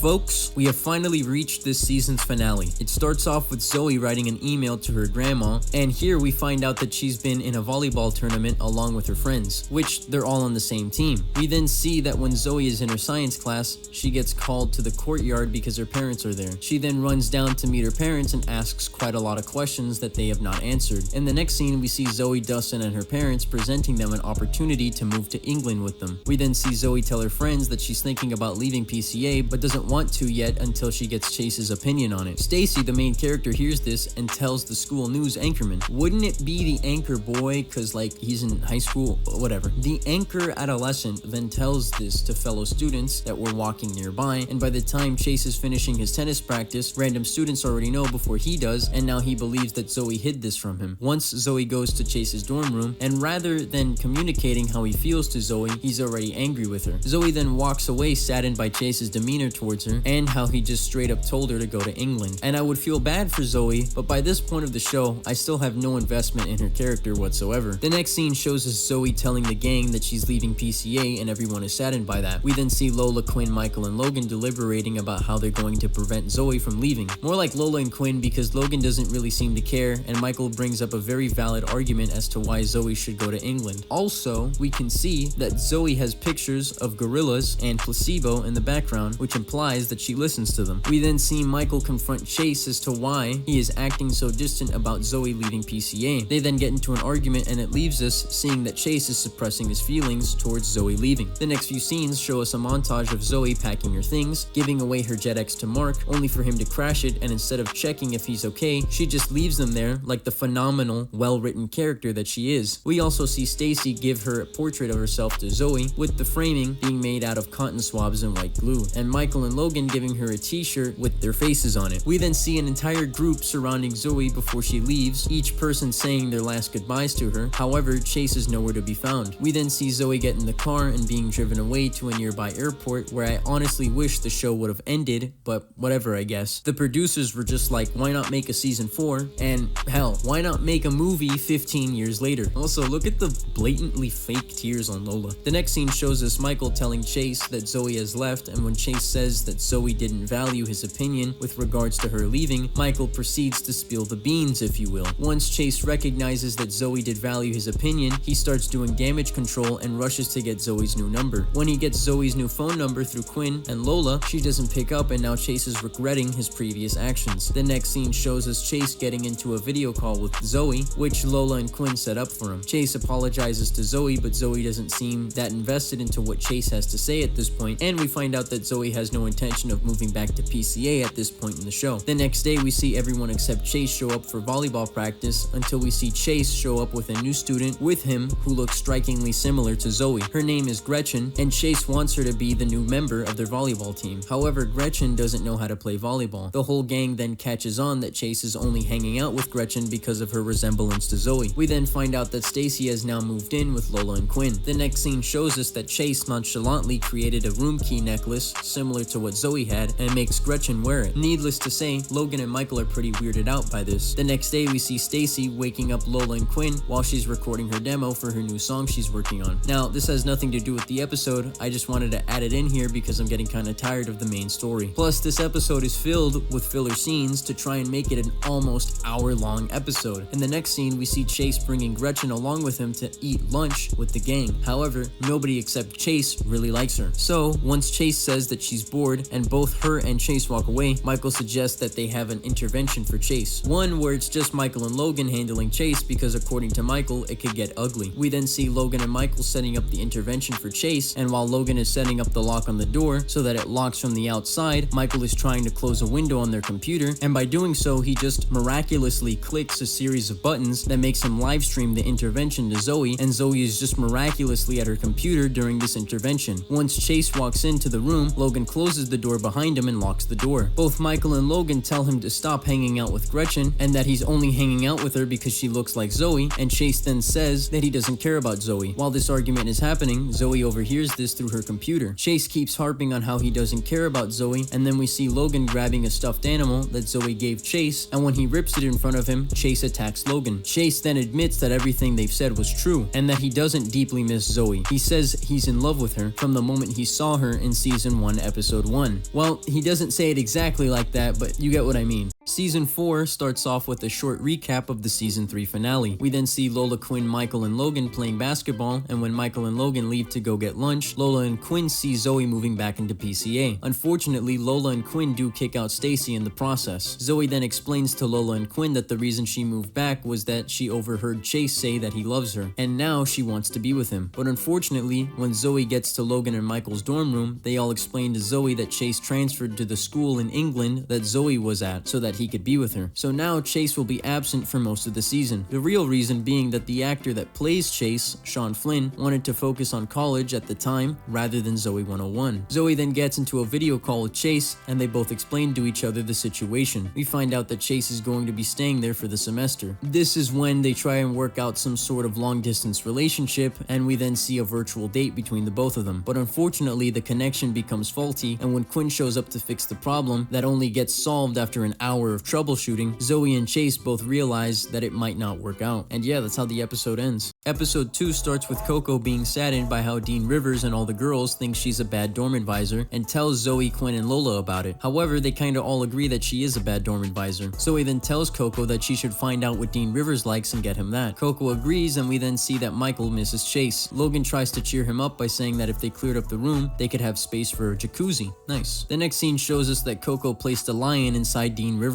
office. Reason being that Dean Rivers likes lions, and Coco wanted to surprise him with one. This doesn't go well as Dean Rivers nearly gets a heart attack from the mere sight of a lion. Needless to say, Coco gets fired. We then see Michael and Logan enjoying their hot tub, but when Miss Burbage from the housing office shows them their new roommate, both Michael and Logan lie about how Chase is still at PCA. The next scene shows us Stacy introducing Lola, Quinn, and Zoey, the new girls' dorm advisor, Myra. Once Myra leaves, Stacy explains to Zoey where Coco is currently employed at. Once Zoey goes there, we find out that Coco has been working as a restroom attendant at a nearby restaurant. Zoey apologizes to Coco about indirectly firing her by giving her the idea to give something nice to Dean Rivers. Coco says that it's fine, but we see that she does not enjoy her job. This is when Wendy's employees find out a customer wants a 4-for-4 meal, or a Panera Bread employee finding out that a customer wants a U-Pick 2 with broccoli cheddar soup. The next scene shows us Logan showing Michael a mannequin that looks like Chase in order to trick the housing office lady, Miss Burbage. They place the mannequin far away but still visible from the housing office. Michael and Logan then show Miss Burbage that Chase is at PCA. Miss Burbage believes them, but she still needs Chase to sign some papers for her, which presents quite a conundrum for these two gentlemen. We then see that Quinn is missing a shoe from her closet, and we then see Zoey give them both petitions to have Coco rehired. Lola and Quinn reluctantly sign it because they feel bad for Coco. We then see a montage of Lola, Quinn, and Zoey getting rejected by practically all the girls to sign the petition, which is a bit of a travesty. The next scene shows us Michael tricking Miss Burbage into giving him the papers that Chase needs to sign by saying he has some disease and that it's very contagious. Once Michael runs over to the Chase mannequin Logan is hiding behind and forges Chase's signature. The strategy may have worked if it wasn't for a dog that mauls the mannequin right in front of Miss Burbage. Miss Burbage then tells Michael the unfortunate news that they're getting a new roommate. In the next scene, we see that no one signed any of the petitions to bring back Coco, and we also see that Lola is missing her brush, and we find out that Zoey is missing a bracelet, to which Quinn starts to realize that there is a thief among them. Zoey suggests that they ask Myra about it, but when they go inside her office, they find all their missing stuff there and then some. The girls then tell Dean Rivers about it, and they wait for Myra to enter her office to confront her. She practically admits to it, and when Dean Rivers fires her on the spot, she can't help herself but taking a few things before she goes. Zoey then uses this incident to convince Dean Rivers to rehire Coco. The episode ends with Michael and Logan seeing Myra carjack Dean Rivers' car. The next episode starts with the gang, who are on spring break getting ready to go camping in Yosemite with Coco. However, Coco's boyfriend Carl broke up with her, and and she takes the van that would have been used for them to go camping to try and make things right with Carl. Now that the gang is stranded at PCA, Dean Rivers tells them they basically have the whole school to themselves. We also see that Stacy's parents forgot about her as she waits 4 days in the parking lot for them, and so she's also stranded at PCA. Man, I feel so bad for Stacy. She honestly deserves better treatment than this. We then see a montage of the gang having fun in the empty PCA campus. The next morning, we see Dean Rivers knock on Michael and Logan's door, basically saying that they're in huge trouble. Once they're in his office, Dean Rivers accuses them of smashing his golfing trophy he got his senior year at PCA. Michael and Logan deny the allegation, but when Dean Rivers plays the security tape of them playing hockey in the hallway and the hockey puck hits the camera, Dean Rivers is convinced that they smashed his trophy after the camera was destroyed. Logan even says that his hockey stick has no damage on it. However, Michael does say that he lost his when he left it unsupervised while he went to a vending machine. Dean Rivers doesn't buy this and puts Logan and Michael into dorm arrest. Once Zoey hears about this, she tells Quinn and Lola about it, and so they all try to ask the staff if they did it, which doesn't go according to plan. While Quinn and Mark try and use infrared scans to try and see which instrument was used to bludgeon the trophy, Zoey and Quinn see a maintenance guy with a Scottish accent burying an object. So yeah, he obviously denies any involvement with the trophy incident. Later on, we see that Quinn finds out that it was a hockey stick that was used to destroy Dean Rivers' golfing trophy, and so Quinn believes it was Michael and Logan. This is until the gang finds out that Stacy has been waiting in the parking lot in front of the building of where the incident took place, so they ask her if anyone entered the building during midnight hours. Stacy responds with Michael and Logan, but also a maintenance guy as well. Zoey, Quinn, and Lola start to suspect that it was the maintenance guy that did it. They find out that the maintenance guy's name is Samius, and once they search his name on the web, they find out he went to PCA the same time Dean Rivers did, and that they were both in the golfing team during that time. Zoey, Lola, and Quinn then realize what Samius was burying and go to the location and find Michael's lost hockey stick that was used to destroy the trophy. Zoey, Quinn, and Lola then go to Dean Rivers with this evidence, and then we see Samius basically admitting to it. We then see a boss battle between Dean Rivers and Samius, a battle that we still do not know the outcome of this day. And yeah, that's how episode 3 wraps up. Episode 4 starts with Logan giving Michael a letter saying that they're going to be getting a new roommate and that his name will be James Garrett. They look up his name online and find a picture of how he looks and thinks he's a goof. What was it again? He's a doof. Okay, doof. Logan then gets the idea to go to Miss Burbage and ask if they could give them a new roommate while making fun of James Garrett in the process. While speaking with Miss Burbage, James Garrett himself shows up behind them, played by none other than Oscar-nominated Austin Butler. How could we forget his iconic performance in Aliens in the Attic? While James is unpacking, we then get a very ironic scene. Cuz, he probably thinks he's all hot. What? You afraid of a little competition? No. I just don't want to live with a guy who's all conceited and full of himself. Whoa!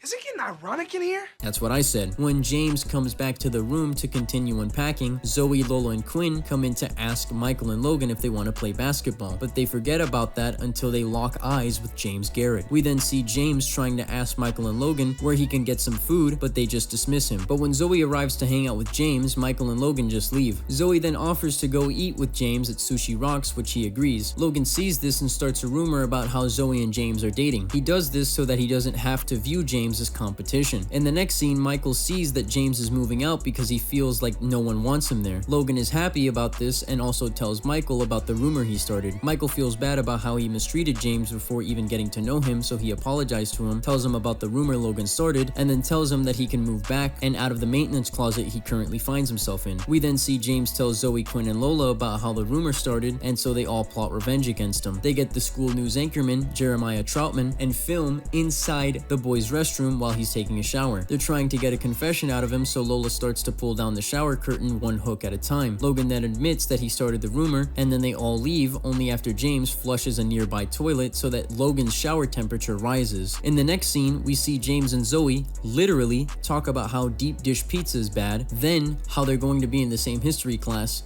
then they kiss. Like, it took James one episode to do what Chase has been trying to do this entire series. You would think Zoey would have some sort of reservations dating James, seeing as how she's probably still harboring feelings for Chase, but I guess not. Maybe we'll find out later in the season. By the way, I'm putting on my tinfoil hat because I have a theory that James Garrett is a fake name and that this is still Danny from season 3, episode 11. He just changed his name and re-enrolled into the school. For what reason? I have no idea. The next episode starts with Zoey and Lola finding out that Dustin is now Logan's new assistant. Zoey clearly doesn't like this because she doesn't trust Logan. However, Zoey doesn't have enough time to voice her opinions because Dustin is working very hard to complete Logan's tasks for him. The next scene shows us Quinn eating what looks like to be peanut M&Ms. However, she is sucking the chocolate and just spitting out the peanuts. I mean, at that point, you might as well just eat regular M&Ms. Lola comes in while Quinn and Zoey are leaving to fix Zoey's Jet X. Lola then sees the bowl of peanuts and starts eating the spit out peanuts. Yikes. Anyway, we see Logan getting angry over the fact that Dustin is not accomplishing every single one of his tasks on time, and so he sends a strongly worded voice message to Dustin. Dustin then shows this message to Zoey, James, and Michael, and Zoey is not happy about hearing it. James then gets the idea of posting the voice message online in order to humiliate Logan. Once the whole school hears it, Jeremiah Troutman, the school news anchorman, announces it to, well, the school, and now everybody hates him. We then see Quinn return back to the room, seeing Lola munching on some saliva-coated peanuts. Tasty! Quinn then has an internal monologue about how she shouldn't tell her about the peanuts. Zoey then comes in and tells Lola about the peanuts, and so Lola confronts Quinn about it. The next scene shows us a talk show conversing about how the voice message Logan sent to Dustin that got posted onto the internet is horrible, and that they blame the person who's in charge of the school. We then see Dean Rivers telling Logan that he has to do 10 weeks of anger management or else he gets expelled from PCA. Once Logan is in anger management, all of his peers start managing their anger onto him because of the leaked voice message. The next scene shows us Quinn trying to get Lola's forgiveness, but it doesn't lead anywhere and just sort of ignores her. We then see Logan telling Michael and James that he worked out a deal with the anger management teacher, or is it coach? Like, what do you call someone that leads an anger management class? Whatever. Logan basically works out a deal with him, saying that if he doesn't burst out in anger within the next 2 weeks, he can leave anger management, all while spying on Logan. The next scene shows us James explaining that to Zoey and Dustin, so Zoey then gets the idea to make Logan lash out in anger so that he has to go back to anger management for 10 weeks. We then see a scene of where Zoey clips balloons to Logan's art project, and one where Zoey pours honey on Logan's Jet X, all while Logan is trying his best to remain as stoic and as tranquil as possible in front of the anger management manager. In the next scene, we see Quinn is still apologizing to Lola for not telling her about the peanuts, so Lola then gargles some Blix and spits it into a cup, and then tells Quinn to drink it in order for her to forgive her. Quinn grabs the cup, and as soon as she's about to drink it, Lola stops her and forgives her, because if she was willing to drink from the cup, then it shows that she's a good friend. We then see Zoey, Dustin, and James throw a device Quinn created that explodes powders of colors everywhere in Logan's dorm room. Logan then comes out of the room, still trying his best to remain as calm as possible, and when the anger management guy tells him that he is absolved of ever going to anger management again, Logan then goes ballistic on Zoey, Dustin, and James. Dean Rivers and the anger management guy overhear his meltdown and send him back to anger management. The episode ends with everyone in anger management yelling at Logan. Episode 6 starts with Quinn and Mark studying while Zoey and Lola are trying to make the TV work. Quinn then uses what looks like to be an IED and disables the electricity around them. Zoey and Lola then go to sleep and leave Mark and Quinn alone. Quinn then asks Mark if he wants to kiss, but Mark appears uninterested. When Quinn asks him why, he responds with how he wants to take a break. We then see Michael carrying a basket of cookies that Logan wants, but when Logan tells him that he can only have one, Michael sets the basket on the floor, only for a horse to literally come out of nowhere and start eating the cookies. Michael tries to explain this to Logan and Chase, James, but they don't believe it. By the way, just try to replace James with Chase in your head, and you'll see that the dialogue for James sounds exactly like something Chase would say. You could tell the writers for the show were not expecting Sean Flynn to leave. Anyway, we see Quinn, Lola, and Zoey eating at Sushi Rocks, only for Mark and his new girl, Brooke, to sit behind them. Quinn sees this and confronts Mark, and now believes she has to change how she looks in order to get Mark's attention. A few scenes later, we see that Michael and Logan are playing a game of horse, only for the horse from earlier to return and start following Michael everywhere he goes. We then see that Quinn has now completely overhauled her look and talks to a very awe-stricken Mark. Mark then tells Quinn that he only likes Brooke because of her personality rather than her looks, and so Quinn runs off feeling very emotional. We then see that Zoey is late for class and needs transportation immediately. Lucky for her, Michael uses his horse to get her to class, and while this is happening, Logan comforts Quinn as he sees her sitting by herself crying. Logan tells how Mark is an idiot for breaking up with her, and they start taking a liking to one another, so much so that they kiss. When Michael drops Zoey off at her class, Dean Rivers and a farmer lady show up to take the horse back to its home. Michael emotionally says goodbye to the horse, and that's the end of the episode. The next episode starts with Zoey and Dustin telling James, Michael, and Lola about a charity walkathon made for helping homeless children, to which Lola responds with the most galaxy brain suggestion ever. What's the big walk? A charity walkathon to raise money for the homeless kids. Why can't the kids just go home? You didn't have to cut me off. Anyway, Fingerling asks Lola if she wants to pledge for him. She agrees and pledges $30. The next scene shows us that Logan and Quinn's relationship has blossomed into a romantic one since the last episode. They both can't believe that they're with each other and are keeping it a secret from the rest of the gang. However, they decide to call things off, but not before one more Eskimo kiss. Once the marathon was over, Dustin then asks Lola for the pledge money. Lola then gives him $30. However, he did run 20 miles, meaning that she would have to give him $600. And there hence lies the predicament that Lola finds herself in. Zoey says that she'll fix it with such an attitude. Talk to whoever's in charge. And you'll fix it? Yes, I'm Zoey. Are you new? Like damn. We then see that Logan and Quinn were not able to break up with each other. They then both tell each other that they're embarrassed to be with one another. Michael then walks up on them when he's trying to find his clackers. And now both Logan and Quinn think that Michael knows they're dating. The next scene shows us Zoey entering the fundraising manager's office and being greeted with a Tony Soprano knockoff. Basically, Carmine, the boss, tells Zoey that Lola better have those $600 or else. This spooks Zoey out and tells Lola about it. Lola also gets equally spooked out, so they start finding out ways to make the money fast by selling pies, which Coco just steals all of them. Carmine then shows up with his henchmen, and so Dustin, Zoey, and Lola start running away from them. While this is happening, Quinn and Logan go to Michael's room and basically come clean to him, saying that they're dating. A fact that Michael laughs at because he doesn't believe. He just thinks they're meeting up because they're planning a surprise birthday party for him.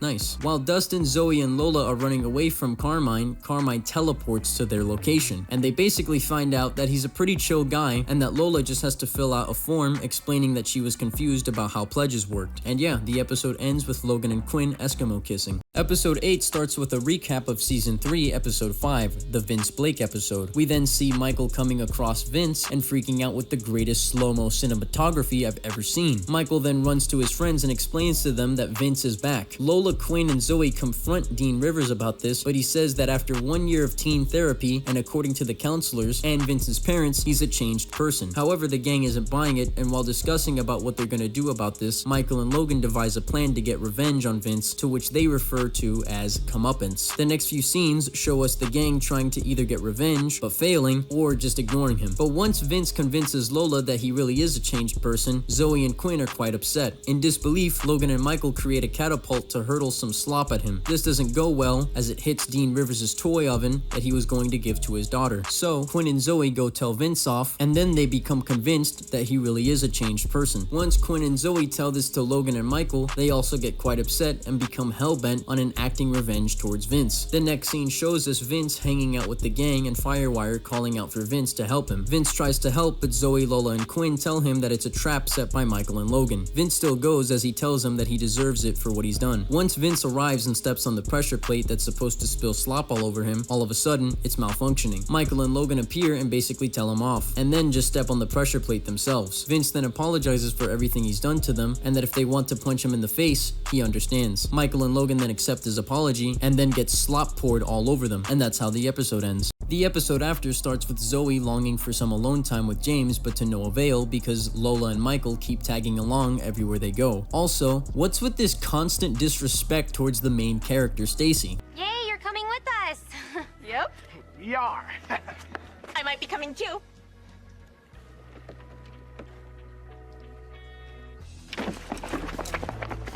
Wait! Guys! You forgot me! The next scene, we see that Logan and Quinn's relationship has now advanced to slow dancing in the janitor's closet. Quinn suggests to Logan that she wants to go on a real date with Logan without anyone finding out that they're dating. Logan then proceeds that they should go eat at Vaccaro, the fancy restaurant that Coco worked at in Season 4, Episode 2, because he's the only student at PCA that can afford it. Quinn is flattered, and she agrees. We then find out that James has been saving up money for the last 2 summers and has made reservations at Vaccaro so that he and Zoey can get some alone time. At the same time, Quinn and Logan are having their date. Logan spots Zoey and James and quickly hides under the table. Their attempt at having a date by themselves fails because Zoey spots Quinn sitting exactly in the table next to them, and on top of that, it's the only table available in the restaurant. And while hiding under the table, Logan gets a napkin and writes to Quinn, telling her that she needs to go to the bathroom and call him. She does just that, and Logan tells her that she needs to create some kind of commotion so that he can sneak out of the restaurant. We also find out that the manager of the restaurant uses the women's restroom because it's the only bathroom that has lollipops. This will be important later. Quinn comes back and shoots a nearby waiter with her Zap watch, which causes him to drop all the plates he was carrying.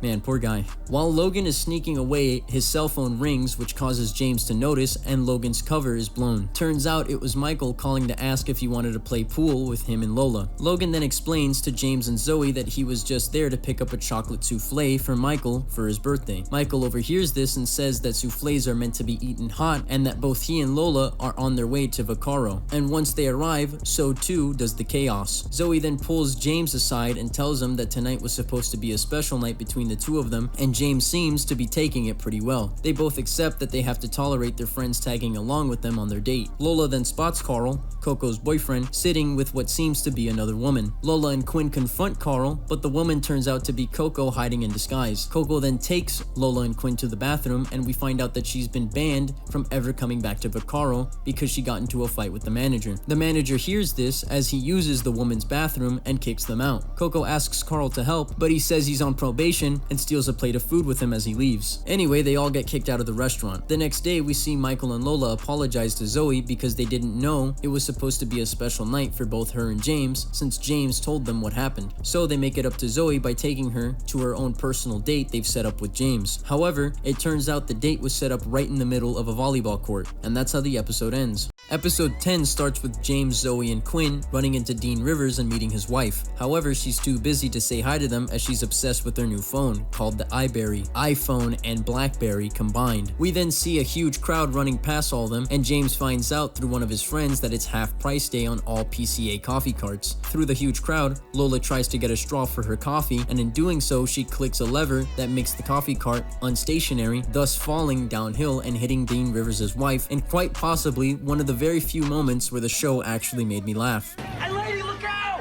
Can't you see I'm texting?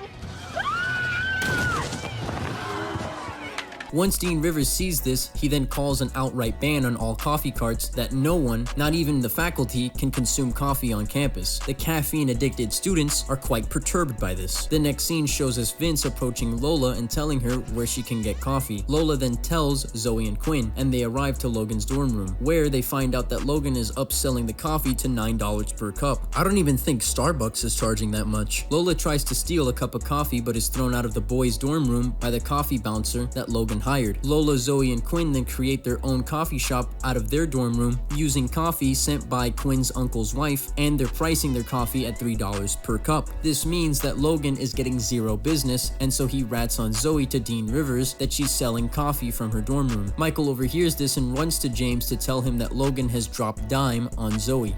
James then calls Zoey to warn her that Dean Rivers is on his way to her. Zoey, along with everyone at her dorm room, puts away all the coffee as quickly as possible, and as soon as Dean Rivers opens her door, he finds that they're all reading. Once Dean Rivers leaves, Zoey then plots revenge against Logan using Quinn's long-range zap gun. James walks in his dorm room and opens up the windows. We then see Quinn shooting coffee cups from a vantage point, and coffee starts spilling everywhere in Logan's room. Dean Rivers barges in and catches Logan and Michael. Zoey, Lola, and Quinn also get caught by a nearby security guard. The next scene shows us all 5 of them at Dean Rivers' office, and while Dean Rivers is scolding them, he uses Quinn's zap gun and accidentally shoots a cupboard, revealing he's been drinking coffee this whole time. The 5 of them then use this information as leverage to get Dean Rivers to lift the coffee ban, which he does. The episode ends with the coffee cart guy charging Logan $400 for a coffee, and pays for it.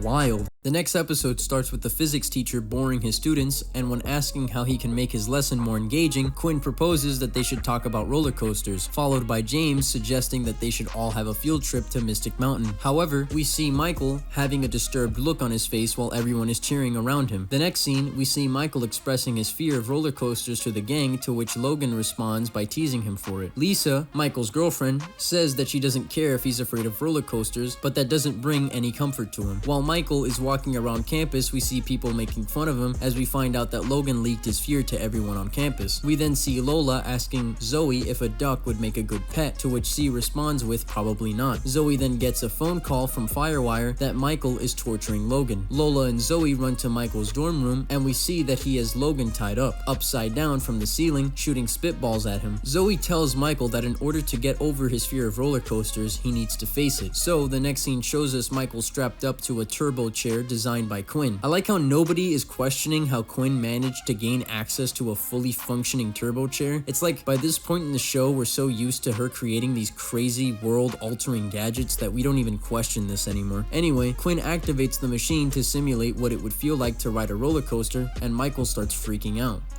Imagine how much force he needs to break that wooden fence.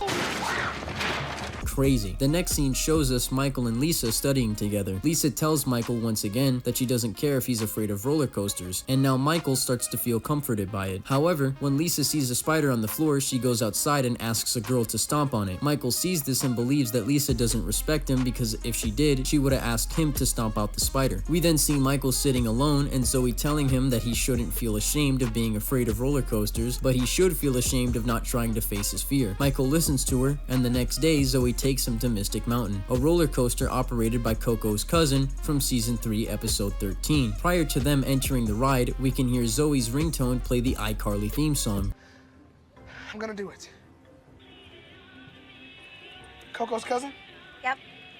A prelude for what's to come, seeing as how this episode aired on April of 2008, and iCarly Season 2 was going to air later on that year in September. So I guess this was a way Nickelodeon wanted to hype up the fans. Back to the episode, Michael is now ready to take off on the roller coaster, but now wants to back out. That is until he sees that Zoey invited Lisa to watch and root for him. This inspires Michael to face his fear and tells Coco's cousin to pull the lever to activate the ride. He does, and Michael gets launched. After a few seconds of riding the roller coaster, Michael starts to actually enjoy it. The episode ends with a PCA concert, Stacy confirming that yes, you can indeed have a pet duck, Lisa and Michael's friends being proud of him for overcoming his fears, and Michael riding off into the metaphorical sunset on the roller coaster. Christopher Massey, the actor that plays Michael, once said in an interview that this was his favorite episode to shoot.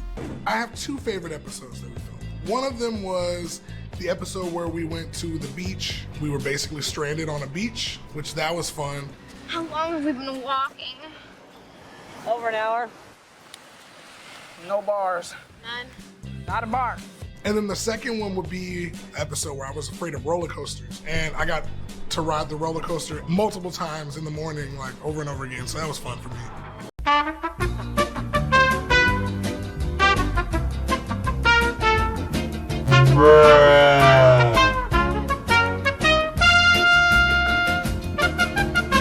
We are finally at the end of the show, and I gotta say, it's been a journey. If you made it this far, clearly you must have enjoyed something I did, so I would appreciate if you give this video a like, share it with your friends, and subscribe. The last episode of Zoey 101 starts with Zoey, Quinn, Lola, and James talking about what they're gonna do over the summer, and Zoey talks about how her dad knows the manager for this luxurious hotel called the Chamberlain Hotel in Maui, Hawaii, which in this universe is the hotel that all the celebrities stay at when they visit Hawaii, and Zoey now gets the opportunity to work as a cabana girl there, and she could take one friend with her. Lola can't go because she has to work a job tutoring kids, and James can't go because he has to work for his uncle's hardware store. We then see Michael showing his new car to Lisa, but doesn't know how to drive it because it's a stick shift. Lola then breaks the news to Quinn that she's been selected to be in charge of the prom committee, then just leaves all the prom committee tasks for Stacy to complete for her. Logan then tells Quinn that he's found a date to the prom, but Quinn doesn't like the girl he's taking out, so Logan argues that if he needs to get permission on who he's going to take out, then Quinn would need his permission on who she takes out, and they both agree to this. While this is happening, Michael is failing to drive his car and crashes it into a tree. A teacher by the name of Mr. Takato extends the offer to teach Michael on how to drive his car, and Michael agrees. The next scene shows us James telling Zoey that he called his uncle and found out that he sold his hardware store, meaning that he could go with Zoey to Maui, and gives her a necklace that says I love you. However, in the next scene, we see Quinn and Lola telling Zoey that she's acting too casual about the situation with James, and that she's going through something called I love you shock. Zoey then walks away, and we then see Michael start his Karate Kid inspired training. Mr. Takato hands him a bowl of tuna, onions, and mayonnaise, and tells Michael to stir the bowl in a motion similar to manual shifting. We then see Quinn and Logan trying to figure out which person they can take to the prom whilst getting permission from each other. This doesn't matter because they're both not liking each other's picks, so Quinn suggests that they just pick each other's dates. The next scene shows us Michael stomping grapes that Mr. Takato placed in a barrel. This will teach him to learn when to press the clutch. After this, Michael gets in the car and Mr. Takato tells him to stomp the grapes and then stir the tuna, and using the movements that he learned from doing these tasks allows Michael to drive the car with ease.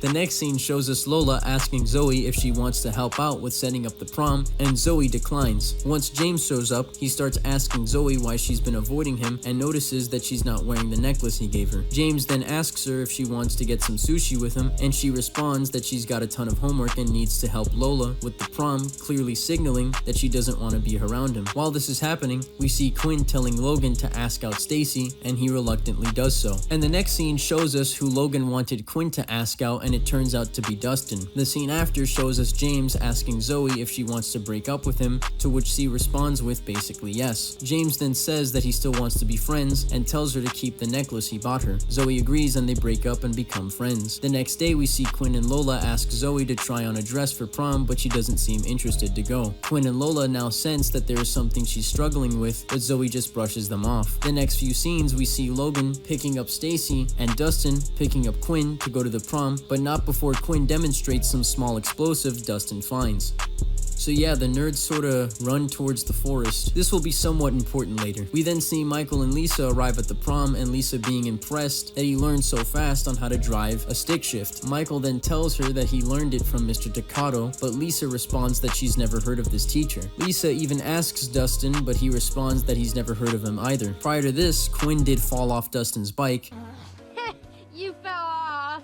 What every Twitter user says to any major celebrity who has just slightly lost their fan base. The next scene shows us Quinn asking Logan how they're going to be together if they can't take the abuse they'd get from other people. Logan then promises her that later on that night they'll find a way to sneak off together. We then see Vince and Lola in a taxi on their way to a restaurant because they plan on eating there, then arriving fashionably late to the prom. However, their taxi driver is none other than Dan Schneider, who decides it's a good idea to just abandon Vince and Lola in the middle of the road to get his degree from college due to an argument he was having with his girlfriend. Man, this scene just has so much symbolism in it. You just see Dan Schneider abandoning the characters he created, you know, kind of like abandoning Zoey 101 on his last episode to a new show, which is iCarly in this timeline. That's how I interpret it. Anyway, the prom goes underway and we see Quinn and Logan looking at each other while they're dancing, wishing they could just be together. And then we see Vince and Lola run into the forest to get back to PCA after they've just eaten at the restaurant. That is until the nerds jump Vince, but Vince manages to get them off of him. The nerds then tell them that the world is ending, but Vince lets them know that it isn't.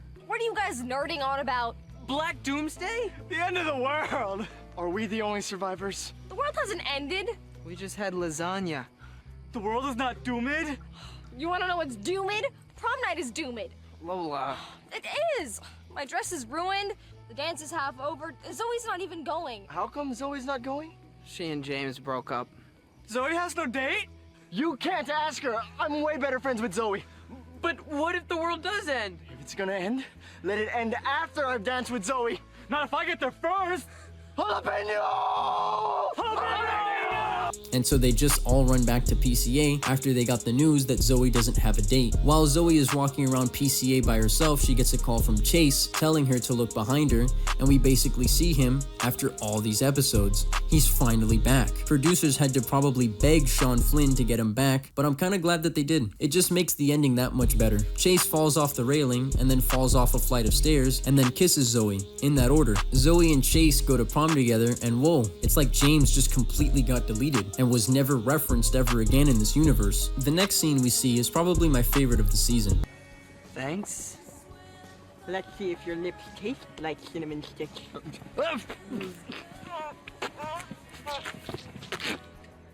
What's wrong? I don't want to kiss you! Why wouldn't you want to kiss me? My lips are moist. Because I love Quinn! What? You love Quinn? That's right.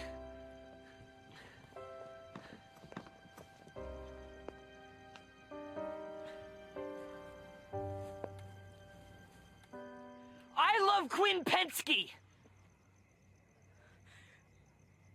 And I love Logan Reese! You used me? Logan finally confesses his love for Quinn in front of everybody, and Quinn reciprocates and they embrace romance. You'll love to see it. Stacy sees this and starts running away in sadness. While this is happening, I forgot to mention that Michael has been teaching Mark how to drive his car, and they accidentally run over Stacy. Jesus, this girl just can't catch a break. However, there is some good news because Stacy is happy to find out that she no longer has a stutter anymore after being run over. You hit Stacy!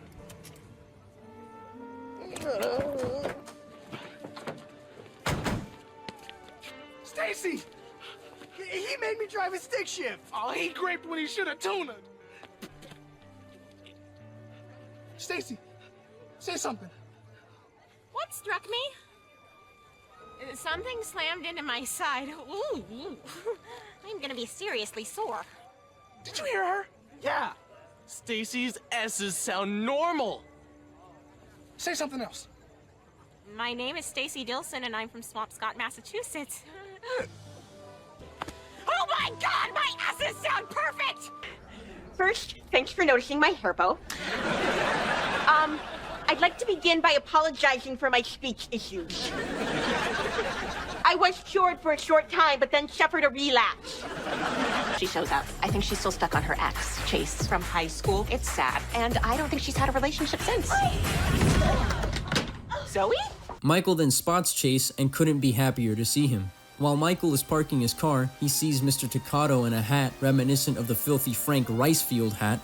Welcome to the rice fields, mother. It is in this scene we realize that Mr. Takato never existed and just disappears into the darkness riding his horse. This makes me think that Mr. Takato was just a figment of Michael's imagination, similar to Tyler Durden in Fight Club. Michael sort of just did all these tasks and learned how to drive his car by himself. My theory is that in Season 3, Episode 13, when Chase and Logan were mentally tormenting Michael, this negatively affected his mental state, and now the trauma he experienced is now being personified by Mr. Takato. But that's just a theory. A film And yeah, the episode, along with the entire show, ends with everyone dancing with each other, enjoying the prom. Everyone except James, that is, because they just completely deleted him from the show without a trace, because they brought back Chase.